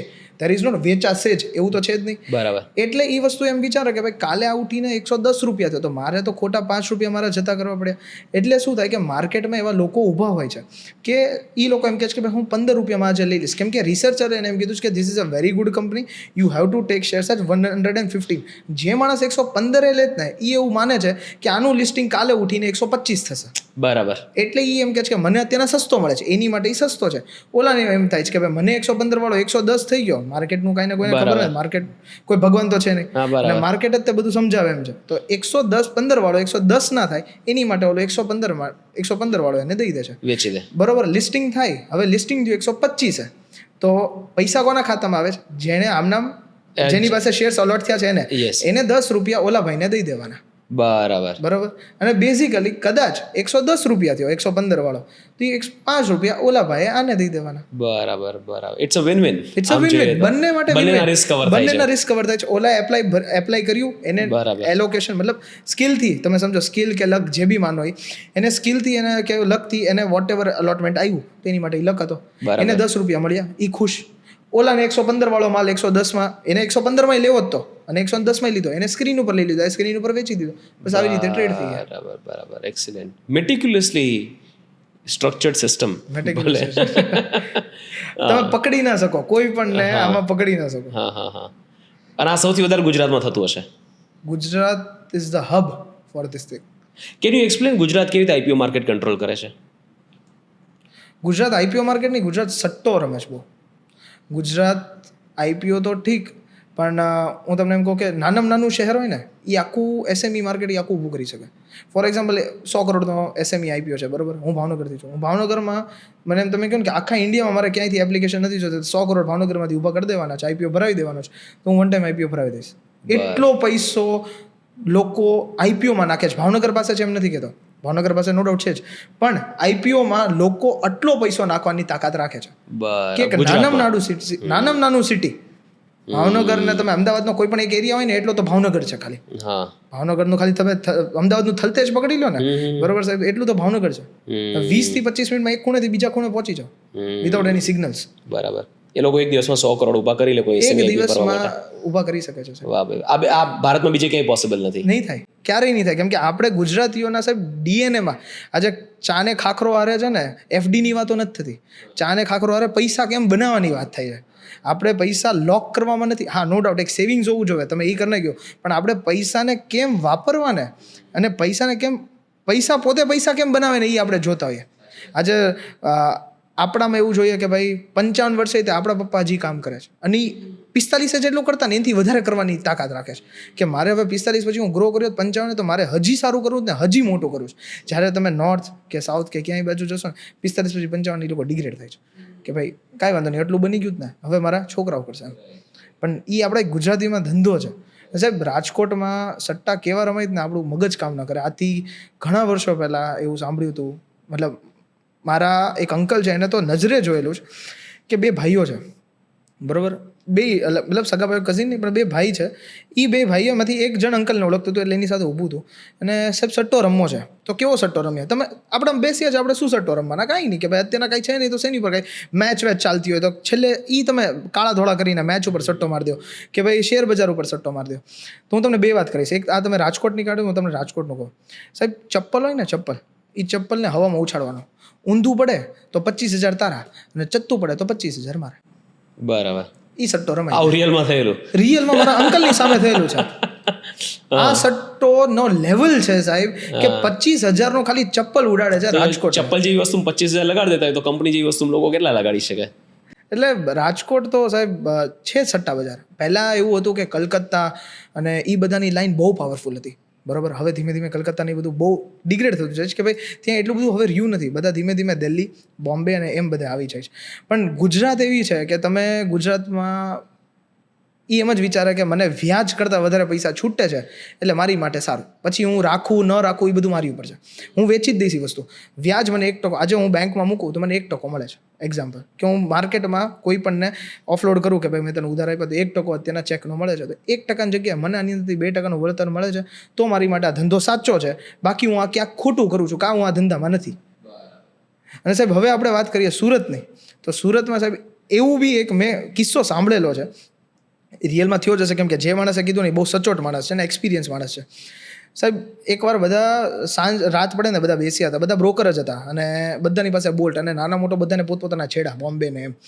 અને માર્કેટમાં મેન્યુપ્લેટ કરવું હોય ને કોઈ પણ સ્ક્રિપ્ટ સેકન્ડરીમાં, આ તો મેં આઈપીઓની વાત કરી, હવે સેકન્ડરી માર્કેટમાં સ્ક્રિપ્ટ મેન્યુપ્લેટ કરવું હોય ને તો મિડ અને સ્મોલ એ સૌથી વધારે ઇઝી છે મેન્યુપ્લેટ કરો. એમાંથી કંઈક વાત નીકળીને કોઈ બે ભાઈઓ વટે ચડ્યા, આપણે વટ ઉપર આવી ગયા કે ભાઈ તું આમ કરી દે તો હું આમ કરી દઉં એમ, તો કે મારું આમ છે મારું આમ છે, એવી રીતે બધા ફ્રેન્ડ્સ જ હતા. પણ એ લોકોમાં બંનેમાં છે ને એવી શરત લાગી, કાલે ઉઠીને આ સ્ક્રિપ્ટ હું તને કહું છું, બરાબર, કોઈ બેમાંથી એક જણ એમ કહેવાનું કે ભાઈ તારી કોઈ પણ સ્ક્રિપ્ટ દઈ દે, કાલે તારે 5% ચલાવવાની, બરાબર, તો મારા ઘરે જે મર્સિડીઝ પડી જ ને એ તારી, મારા ઘરે મર્સિડીઝ પડી છે તારી, બરાબર, બાકી તારા ઘરે જે BMW પડી જ ને એ મારી. આ જ શબ્દો સાહેબ એક્સચેન્જ થયા હતા એ બંનેની વચ્ચે, બરાબર. બીજા દિવસે ઓલાએ સ્મોલ કેપની કોઈ પણ એક સ્ક્રિપ્ટ હતી, બરાબર, એને એ ઓલરેડી એ રાતે કહી દીધું કે કાલે આ સ્ક્રિપ્ટ તું જોઈ લેજે, 5% ઉપર હું ક્લોઝિંગ આપીશ, ચલાવીશ નહીં. ચલાવવું એટલે કે ભાઈ ચાલુ માર્કેટમાં એકવાર 5% કરી દઉં, ત્યાંથી ડમ્પ કરીને પાછું લાવું, એ પંપ એન્ડ ડમ્પ થઈ ગયું. એવી નહીં, હું 5% ઉપર હું ક્લોઝિંગ આપીશ. અને આ સુરતમાં સાહેબ થયેલું છે. 5% ઉપર એને ક્લોઝિંગ આપ્યું, 3:30 માર્કેટ પતી, ત્યાંથી કિક મારીને 4 વાગે એની પાસેથી મર્સિડીઝ લઈ આવ્યો. વાહ ભાઈ વાહ. સાહેબ આ રિયલ કિસ્સા આ બધા સાંભળેલા છે કે ભાઈ સટ્ટા સુરત. અને જો જે તે ટાઈમે જ્યારે સુરતમાં થયું ત્યારે સાહેબ ડાયમંડ માર્કેટ બી એટલી ફ્લેન્જમાં હતી કે ભાઈ સુરત પાસે એટલો પૈસો, આજની તારીખે એટલો જ પૈસો છે. પણ પૈસાની સાથે સાથે willingness, mindset, A skill, because this required skill. કોઈ સ્ક્રિપ્ટને તમારે ચલાવી દેવી, મને લાગે આ તો ગુજરાતીઓ જ કરી શકે અને સુરતમાં એ પાવર છે 100% એ સુરતમાં પાવર છે જ.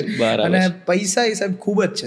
સેકન્ડરી માર્કેટમાં જે મેન્યુપ્યુલેશન થાય, ઓપરેટર્સ ભેગા મળીને કોઈ સ્ક્રિપ્ટને ચલાવી નાખે અને 5%, 10% એકાદ દિવસમાં વધારી દે ને પછી અચાનક ડમ્પ થાય, એ આખી સિસ્ટમ કેવી રીતે કામ કરતી હોય છે?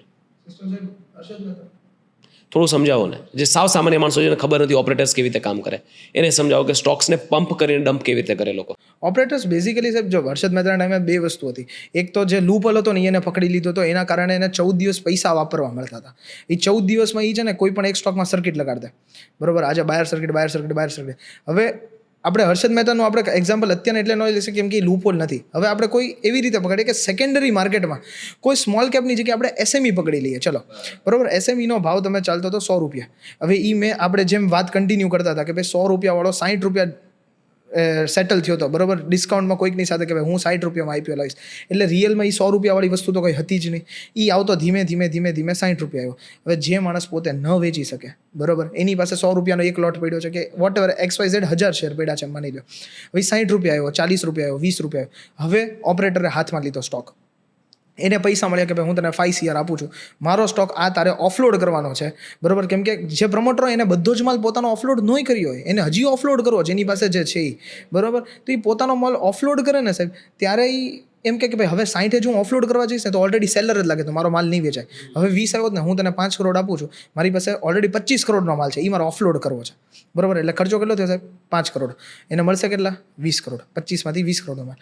હવે માની લો એને 20 વાળો એ જે ઓપરેટર છે એને 4 જગ્યાએ ખોટી બાઇંગ નખાવી, કેમ કે માર્કેટમાં વોલ્યુમ જ નથી. 100 રૂપિયા વાળો 20 રૂપિયા થઈ ગયો, માર્કેટમાં વોલ્યુમ નથી થતું, કેમ કે પબ્લિકની પાસે સ્ટોક છે, પબ્લિકને વેચવું છે, કોઈ બાઇંગમાં છે નહીં. એટલે ધીમે ધીમે પબ્લિક બી છોડ દે, ભાઈ હવે જે થયું જે તે ટાઈમે આ આવશે.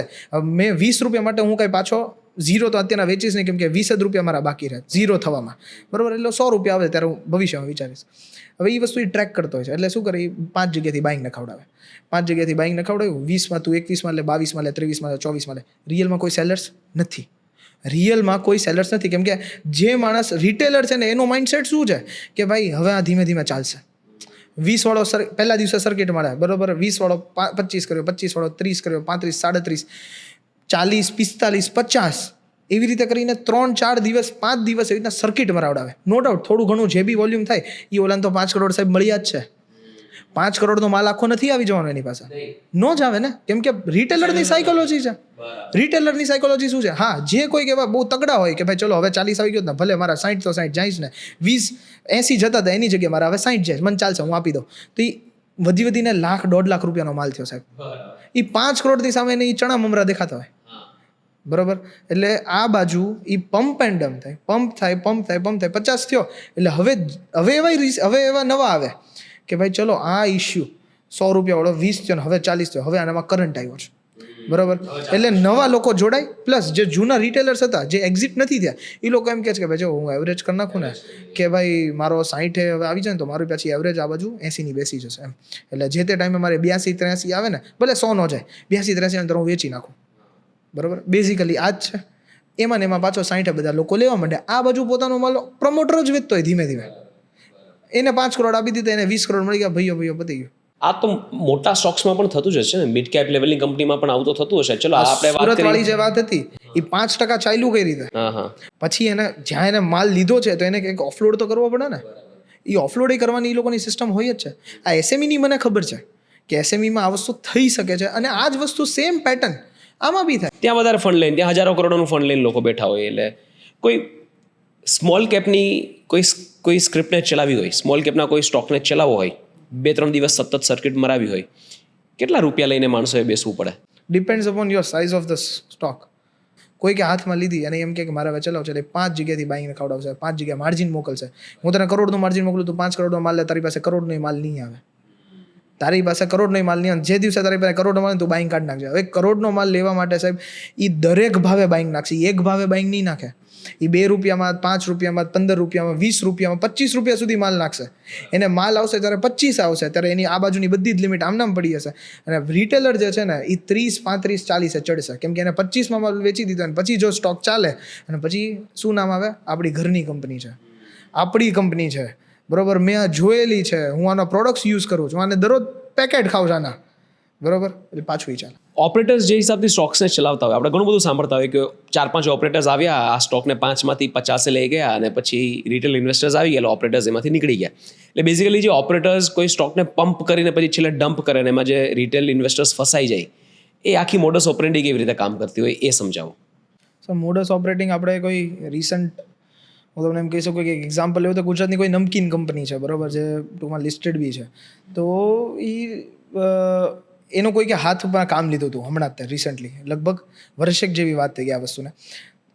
ઘણો ઊંચો ભાવ હતો એનો, અને પછી નીચે પડ્યો હતો. હવે પછી એને શું કર્યું કે ભાઈ એને હાથમાં કામ લીધું. હવે એના હાથમાં કામ જેમ લીધું, મેં તમને એસએમઈમાં સમજાવ્યું કે ભાઈ એને XYZ 5 CR મળ્યા. આને મોટી કંપની છે, એસએમઈ કરતાં ઘણી ખાસી મોટી કંપની છે, એટલે એને 3x 4x 5x પૈસા લીધા હશે આની પાસેથી, કે વધારે બી લીધા હોય, 10 times બી લીધા, આપણને ખબર નથી. એ શું કરે, એ 10 જગ્યાએ બાઇંગ નખાવડાવશે, 10 જગ્યાએ બાઇંગ નખાવડાવશે. રિયલમાં જ્યારે સેલર્સ કોણ વેચશે ને એ કોણ છે, તો કે ભાઈ જેની પાસે ઓલરેડી માલને સેટ છે. આજે હું એ નમકીનવાળાના પ્રમોટરને ઓળખું છું, બરાબર. એ આવીને મને કહી છે કે તારી પાસે જે માલ છે ને તું હવે વેચતો નહીં, તું અત્યારના ન વેચ તો હું તને કહું ને પછી તું વેચજે, હું આનો ભાવ વધારું છું.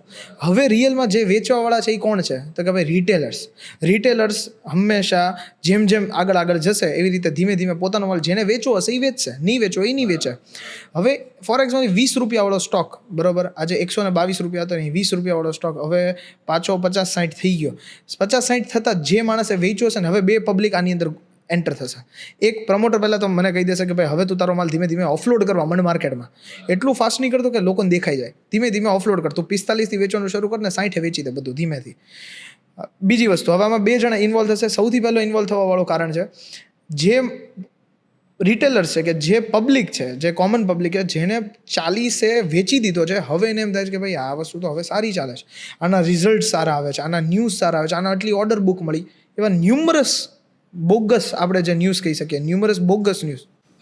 પ્રમોટર મને કહેશે કે મારે ક્યારે નીકળવું, ત્યાંથી સ્ટાર્ટ કરે. હા, એટલે પ્રમોટર હવે મને કહેશે કે ભાઈ મારે હવે તારે હવે ધીમે ધીમે ઓફલોડ કરવાનું છે. 45 થી 60 ની વચ્ચે તું ધીમે ધીમે ઓફલોડ કરજે, કાંઈ વાંધો નહીં. હવે આની અંદર 2 પબ્લિક આવશે. એક જે already normal public, common public જે છે એ લોકોએ જેને 45 માલ કે 40 માલ વેચી દીધો છે અને હવે 60 રૂપીસ થઈ ગયો છે.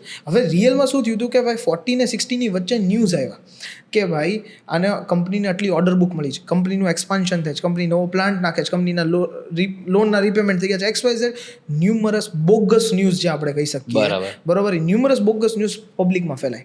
મેં તમને જેમ કીધું એમ ઓર્ડર બુક ગમે ત્યારે કેન્સલ થઈ શકે. કોઈ MOU વાંચવા નહીં હું ને નહીં તમે, કે કોઈ કોમન પબ્લિક MOU વાંચવા નથી ગઈ, બરાબર, કે ભાઈ હું આ વસ્તુ કેન્સલ નહીં કરું. રિયલ ઓર્ડર પણ કેન્સલ થઈ શકે. તો આ તો આ તો ફેક જ બનાવેલો, તો એ તમને શું બનાવશે? રાઈટ, મૂર્ખ જ બનાવે છે. હવે બીજી વસ્તુ, 40 to 60 ની વચ્ચે છે ને જ્યારે આ બધી વસ્તુ આવે એટલે જે માણસે પૈસા આ જ સ્ટોકમાં ગુમાવ્યો હોય ને એને હંમેશા એક દાજ હોય કે સાલા આ સ્ટોકમાં મારા પૈસા આમાંથી જ કમાઈશ પાછો, આમાંથી જ કમાઈશ. હવે તો હું રાજા, બરોબર. આપણે તો ગુજરાતીઓની ટેવ છે કે ભાઈ વટ તો મૂકવાનો જ નહીં. એટલે એક ઈ વસ્તુ હતી કે ભાઈ મારે ઈ સ્ટોકમાંથી તો કમાઈ જ લેવું ને. હવે એટલું બધું સારું છે ભાઈ. હવે પહેલા લોન હતી પતી ગઈ, બીજી લોન લીધી એને કોઈએ કીધું છે? કોઈ નથી કીધું. લોન પતી ગઈ એ બોલ્યા, પણ બીજી લોન લીધી કોઈ એને કહેવા નથી આવ્યું. એ નેક્સ્ટ એન્યુઅલ મિટિંગમાં ખબર પડશે AGM-માં, જ્યારે બુક્સ બધી વાર ઇન્વેસ્ટર્સને પડે કે ભાઈ આપણે લોન બી લીધેલી છે. એટલે પબ્લિકને જેટલું દેખાડવાનું ને એટલું કંપની દેખાડે. હવે 60 રૂપિયામાં 2 જણ આવ્યા. એક જે દાજવાળો હતો એ એવો કે આમાંથી તો હું કમાઈશ જ. બીજો જેને નવું થશે કે ભાઈ 120 વાળો 60 રૂપિયા થઈ ગયો, યાર 120 તો નહોતી ફેર વેલ્યુ, પણ હવે 60 લાગે છે એમ, બરાબર. તો એ 60 લેવાની ટ્રાય કરશે. એમ કરીને તમારો 60 to 65, 70 ની વચ્ચે પ્રમોટરનો માલ વેચાશે, જે તમારા અંગતો છે એનોય માલ વેચાશે, બરાબર. એટલે ઇન્વેસ્ટર્સ અને પ્રમોટર્સ બંને ખુશ. બાકીના બધા પાછું પંપ એન્ડ ડમ્પ વાળું સ્કીમ થઈ. કોને પૈસા મળ્યા? પ્રમોટર્સને મળ્યા, તમારા અર્લી ઇન્વેસ્ટર્સને મળ્યા. અને અર્લી ઇન્વેસ્ટર્સને એટલે મળ્યા સાહેબ, એવું ઘણા લોકો એવું બી પૂછે કે ભાઈ 122 વાળો એને 60 રૂપિયામાં કપાઈ ગયો તો એને કઈ રીતે મળે? પણ અર્લી ઇન્વેસ્ટર્સ એટલે કે એને સ્ટાર્ટિંગમાં 20-30 રૂપિયાએ પ્રી IPO લીધો હોય, કંપની જ્યારે હતી નહીં કે એનું કોઈ માધ્યમ નહોતું, ત્યારે એને આમનામ ખાલી એને એઝ અ લોન એ પ્રમોટરને પૈસા આપ્યા હતા કે ભાઈ તું મને એટલો સ્ટેક આપી દે, એની સામે એને એટલા શેર મળ્યા, પછી બોનસ થયું, આ થયું. કેટલી વસ્તુ થઈ શકે. એટલે તમે એવું ના માનો કે 122 વાળો 60 છે તો એની માટે તો લોસ છે. એની માટે 122 વધારે પ્રોફિટ હતો અને આમાં એને નફામાં નુકસાન છે. બરાબર. પણ એને ખબર હતી ક્યારે નીકળવાનું, કારણ કે 122 માં તો નીકળી શકે એમ હતું જ નહીં. એટલે જ કહેવામાં આવે ને સાહેબ કે નંબર પ્લેટ જોઈને ગાડી નહીં લેવાની. તમે બધું જ જોઈ લીધું, રિસર્ચ બધું કરી નાખ્યું કે આને આમ છે, આને આમ છે, આને આમ છે. એકવાર વિઝિટ કરો ને, ત્યાં ગાડીમાં અંદર બેસો, ગાડીનો ક્લચ દબાવો, ગેર દબાવો, ગાડી ચાલે છે ખટારાની જેમ ચાલે છે કે નહીં. આજે ગાડી અલ્ટો હોય અને સાહેબ નંબર 4 એકા હોય, એનો મતલબ બેસ્ટ કાર થઈ ગઈ? નો જ થાય ને. તમે લઈને ક્યાંય નહીં જઈ શકો. લગ્નમાં જાઓ 4 એકા લઈને, ન થાય. પણ એ 4 એકા ફોર્ચ્યુનર ને એન્ડેવરમાં જ સારા લાગે. એમ વાત. રાઈટ. હર્ષદ મહેતાની સિરીઝમાં એક સીન હતો કે કોઈ કંપનીનો IPO આવેલો અને પછી કંપનીનો શેર બહુ સરસ રીતે હર્ષદભાઈએ ચલાવી દીધેલો અને પછી સેબી જોવા ગઈ કે કંપની ખરેખર છે કે નહીં. સેબીને આઈ થિંક સુચિત્રા પેલી જે જર્નલિસ્ટ હતી જોવા ગઈ કે ત્યાં કંપની છે કે નહીં, અને જોયું તો એક નાનકડી એવી કેબિનમાં કંપની એસ્ટાબ્લિશ્ડ હતી અને કંપની પર તાળું લાગેલું હતું. એ કોઈ ઓફિસ જેવું કંઈ હતું જ નહીં, ખાલી એક નાની એવી ઓરડી કોઈ રાખેલી અને એ ઓરડીના એડ્રેસ પર કંપની આખી સેટઅપ કરેલી. એની કંપનીનો IPO આવી ગયેલો અને લોકોને એમાં પૈસા પણ લાગી ગયેલા. તો આવું આજની તારીખે પણ થતું હશે સાહેબ? થાય છે ને. એક મને નામ યાદ નથી આવતું, વી ઉપરથી છે વંદના કે કંઈક બીજું નામ હતું, મને યાદ નથી આવતું. કોઈ ક્લાઉડ સર્વિસીસનું કામ હતું એનું, અને એ જે તે સામે બહુ ટાઈમ પહેલાં આવી હતી સાહેબ. એવું માનો કે એનો 97% સ્ટોક ડાઉન છે અત્યારે. 97% સ્ટોક ડાઉન છે. કંપની પાસે એના તમે બેકએન્ડ મેં એ વસ્તુ મેં એપ્લાય કરી હતી, મને હજી યાદ છે. વી ઉપરથી ના હોય તો am not getting the point, કદાચ ઓડિયન્સ ગોતી લે તો વસ્તુ કદાચ તમારા કમેન્ટમાં બોલે, પણ એ કંપનીનું મને હજી યાદ છે કે એ કંપનીના મેં એપ્લાય કર્યું હતું ને મને લિસ્ટિંગ એ નહોતું મળ્યું, મારા લોસ થયો હતો. અને પછી મેં જોયું કે આ કંપની યાર ક્લાઉડફેર સર્વિસીસ કરે છે અને અમેઝોન ને એ બધાના ટૂંકમાં એના ક્લાયન્ટ્સ છે, તો કેમ આ વસ્તુ થઈ એમ? કેમ કે Amazon is a big brand, બરાબર. આજે મારે ડાયરેક્ટ એની સાથે છે કે હું એને મારા ડેટા સોલ્યુશન્સ પ્રોવાઈડ કરું છું, તો અમેઝોન કાંઈ વયું નથી જવાનું ક્યારેય. તો એ વસ્તુ મને એમ થઈ કે આ કંપની તો, અને આજથી દોઢ વર્ષ પહેલાં એટલે મારી માટે બહુ સારો સ્કોપ હતો. આજ જેમ એરોસ્પેસનો સારો સ્કોપ છે મારી માટે કે ભાઈ હવે ધીમે ધીમે એરોસ્પેસ AI ને બધું, તો ક્લાઉડ સર્વિસીસ ત્યારે તો બહુ જ સારી હતી કે ભાઈ હવે ધીમે ધીમે લોકો એની પર જાય છે. જે બી કંપની હતી XYZ મને યાદ નથી, એ કંપનીમાં પછી મેં બેકએન્ડ જોયું સાહેબ, અત્યારની એની વેબસાઇટ નથી. અચ્છા, અને લિસ્ટેડ કંપની છે? લિસ્ટેડ છે અનલિસ્ટેડ છે એ બી મને હવે યાદ નથી, બરોબર, પણ જે તે ટાઈમે લિસ્ટ થઈ હતી, આપણે એવું માનીએ. પછી અનલિસ્ટ થઈ ગયું, પછી અનલિસ્ટ કદાચ બી થઈ ગયો સાહેબ. 97% એનો સ્ટોક પડી ગયો હતો, કદાચ ₹100 હતો તો ₹3 ચાલતો હતો, અને એની આજની તારીખે સાહેબ વેબસાઇટ નથી. એ વેબસાઇટ તમે ખોલો ને એટલે એની અંદર તમને માર્કેટિંગ ના આવે કે આ વેબસાઇટ તમારે બાય કરવી હોય તો આમ ને તેમ. એટલે મેં કહ્યું કે આખી કંપની આવી ગઈ, એને કંપનીને રેસ કરેલા કદાચ 40-50 કરોડ એવું કંઈક. અને પછી આ વસ્તુ થઈ, પછી મેં એનો બેક સ્ટોરી કાઢી. બેક સ્ટોરીમાં સાહેબ એક જ, તમે જેમ કેબિન કીધું કે નહીં એવી રીતે એક જ ઘરમાં, બરાબર, 4 અલગ અલગ GST નંબર, 4 અલગ અલગ GST નંબર, બધા જ બિલ્સ અને ફ્રોડ્સ અમેઝોન વાળાએ ડિક્લાઇન કર્યા કે ભાઈ અમે આ કંપનીને ઓળખતા જ નથી, અમે આ કંપની પાસેથી રિયલમાં કંઈ લીધું જ નથી. ઓકે, ટેલ મી મોર. હા, ધેન. અને સાહેબ અમેઝોન ને હજી કંઈક બીજું હતું કે જેને પોતાનું એને દેખાડ્યું છે, બિલ બધું આપ્યું સાહેબ, કે આ બધું જ છે અને અમારી પાસે આટલી સારી કંપની તમે આગળ. એ ટાઈમનું સાહેબ મેન્યુપ્યુલેશન એવું હતું વર્ષ પહેલાં કે આવી મેન્યુપ્યુલેશન થઈ શકે. હવે રિયલમાં કોઈ નહીં, હું નહીં તમે ઇન્વેસ્ટ કરતા પહેલાં અમેઝોનને પૂછવા જવાના છીએ આપણે. તમે આ સેડેમેક કરીને એક IPO રિસન્ટલી ચાલુ છે, recently Sedemac IPO is a very good company એવું બધા કહે છે. કેમ? એ એન્જિનને સ્માર્ટ બનાવે છે. એન્જિનની અંદર એવી ટેકનોલોજી નાખે જેનાથી તમારું પેટ્રોલ બચે કે વોટેવર, કે તમે ઊભા રહી ગયા છો તો ઓટોમેટિક એન્જિન બંધ કરી નાખે, તમે લીવર પાછું આપો, અત્યારે નવી એક્ટિવામાં સિસ્ટમ છે તો એ પાછું ચાલવા માટે. તો એ સેડેમેક મેકેટ્રોનિક્સ કરીને છે, એવો ઇન્ડિયામાં પહેલો એવો IPO કે જે એન્જિન આવીને સ્માર્ટ બનાવતો એવો એક IPO છે. હવે એ કંપની બહુ સારી છે, કંપનીની પ્રોડક્ટ જોરદાર છે, પણ આજે આપણે એનું બેક સ્ટોરી જોઈએ ને તો એની ઓર્ડર બુકમાંથી 80% રેવન્યુ ખાલી TVS મોટર્સ લાવે છે. બરાબર.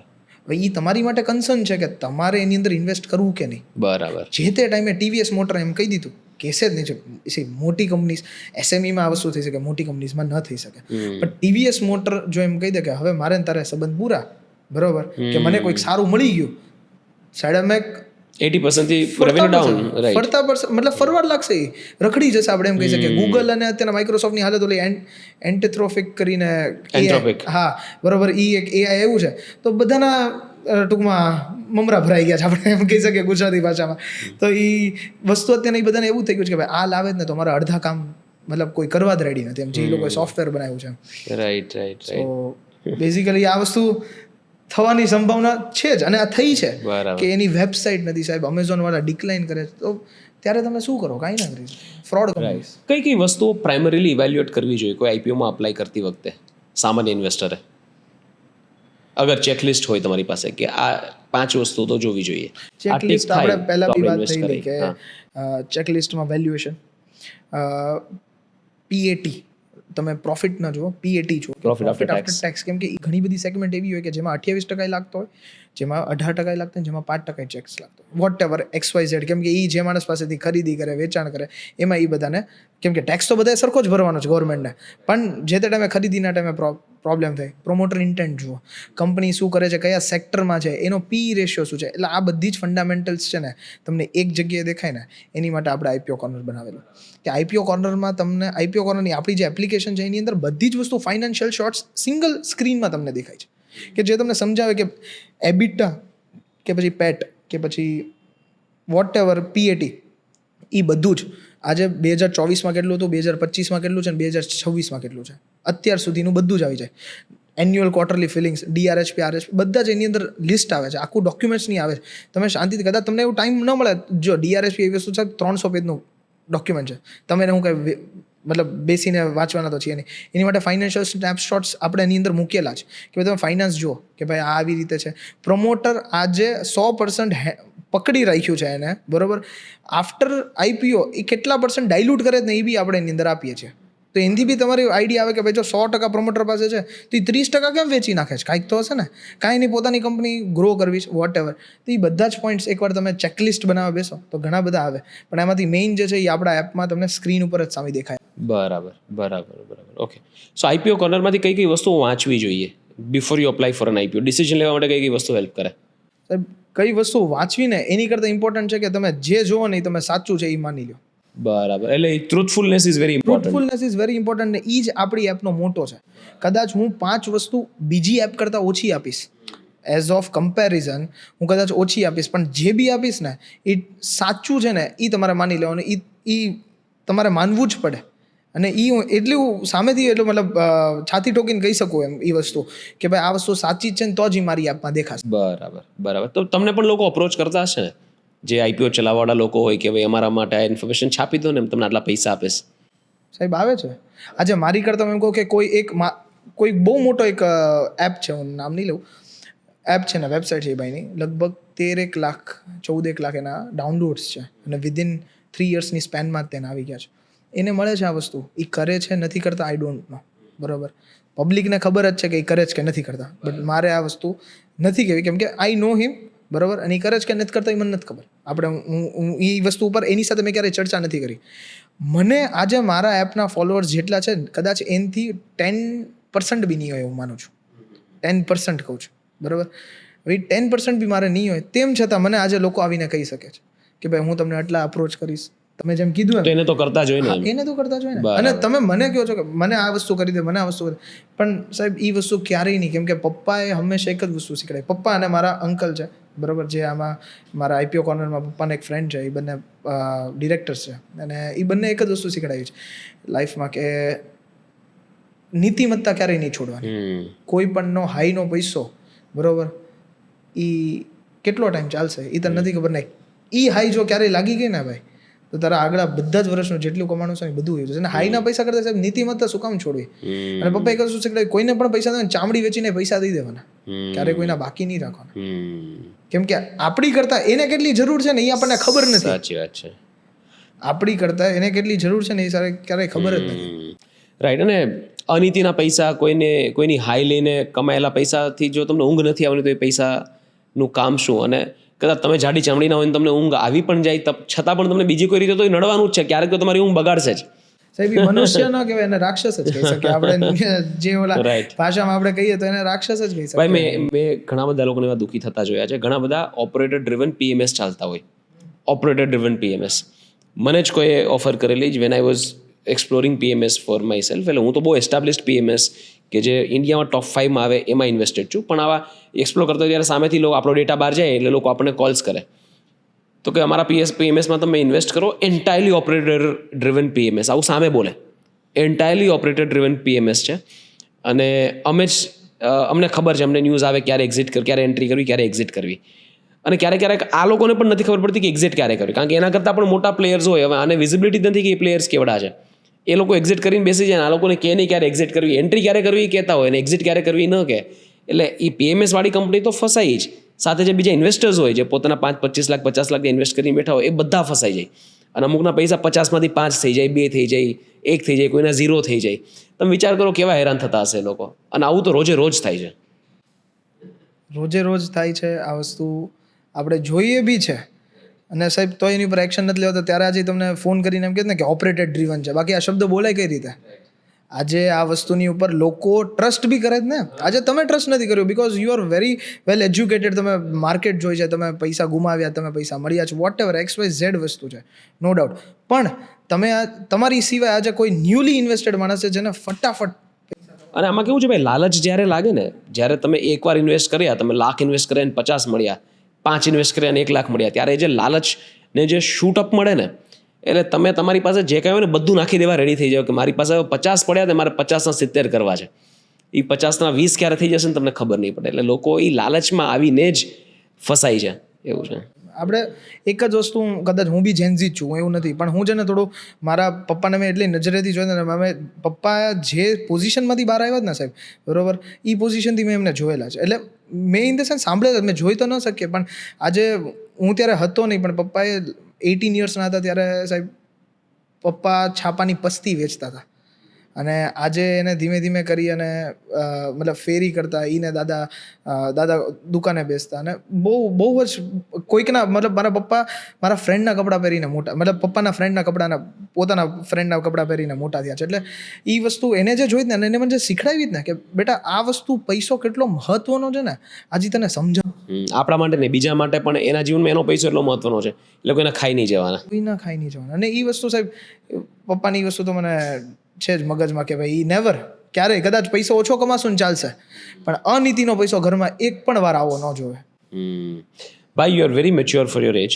આઈ must compliment you with that. અને જે તમારી પાસે ડેપ્થ છે, જે અન્ડરસ્ટેન્ડિંગ છે માર્કેટનું, ને આટલી યંગ એજમાં તમે જે સ્ટાર્ટઅપ સ્ટાર્ટ કર્યું છે આઈપીઓ કોર્નર, અને માત્ર પૈસા કમાવા માટે નહીં પણ લોકોને ટ્રુથ, સચ્ચાઈ, સાચી ઇન્ફોર્મેશન મળે અને લોકો સ્માર્ટ ડિસિઝન્સ લઈ શકે એની માટે તમે જે મહેનત કરો છો, એ માટે તમને ખૂબ ખૂબ અભિનંદન. Thank you so much. You been very candid. બહુ ઓપનલી તમે વાત કરી છે. ઘણી બધી આઈ ઓપનિંગ ઇન્સાઇટ્સ લોકોને મળી હશે આ કોન્વર્ઝેશનથી. And hopefully we will sit again soon and have a more detail discussion. Thank you so much. Really appreciate. Thank you જયભાઈ કે તમારી ઓડિયન્સે મને આટલું સાંભળ્યું, આટલું બોલવા છતાં બી કદાચ ખાલી એક જ વસ્તુ હું હજી એ લોકોને એક જ વસ્તુ કહીશ કે ભાઈ તમે કોઈ પણ આઈપીઓ ઇન્વેસ્ટ કરો કે ન કરો, તમે કોઈ પણ ડેટા ક્યાંય પણ જો, પણ ઇન્વેસ્ટ કરવું કે નહીં એનો ડિસિઝન પાવર જો તમારા હાથમાં હશે ને તો ઓપોર્ચ્યુનિટીઝ લાઇનમાં લાગશે. You don't have to buy every lottery ticket, you have to skip some to get the lottery. એટલે ખાલી ને ખાલી એક જ વસ્તુ કે હંમેશા રિચ બનવાની ટ્રાય નથી કરવાની, વેલ્ધી બનવાની ટ્રાય કરવી છે. રિચ તરત બનશે, બરોબર, વેલ્ધી હંમેશા ચાલશે. ટ્રુ, સાચી વાત છે. એટલે બસ બીજું તો કાંઈ નહીં, ખાલી એપ આપણી જે બનાવી છે એ એક જ એનો મોટો છે કે હંમેશા સાચું દેખાડવું. એટલે તમે ક્યાંયથી પણ એપ્લાય કરો, મને વાંધો નથી. આપણી એપમાંથી એપ્લાય પણ થઈ શકે છે. આઈપીઓ એપ્લાય કરવો હોય તો આપણી એપમાંથી થઈ બી શકે, પણ હું એમ નથી કહેતો કે મારી જ એપમાંથી એપ્લાય કરો, પણ ડેટા મારી એપનો જોવો જેનાથી તમને સાચો અને સચોટ વિઝન આવે કંપની માટે. બરાબર. બસ આ જ છે. પરફેક્ટ ભાઈ. Thank you so much. Thank you sir.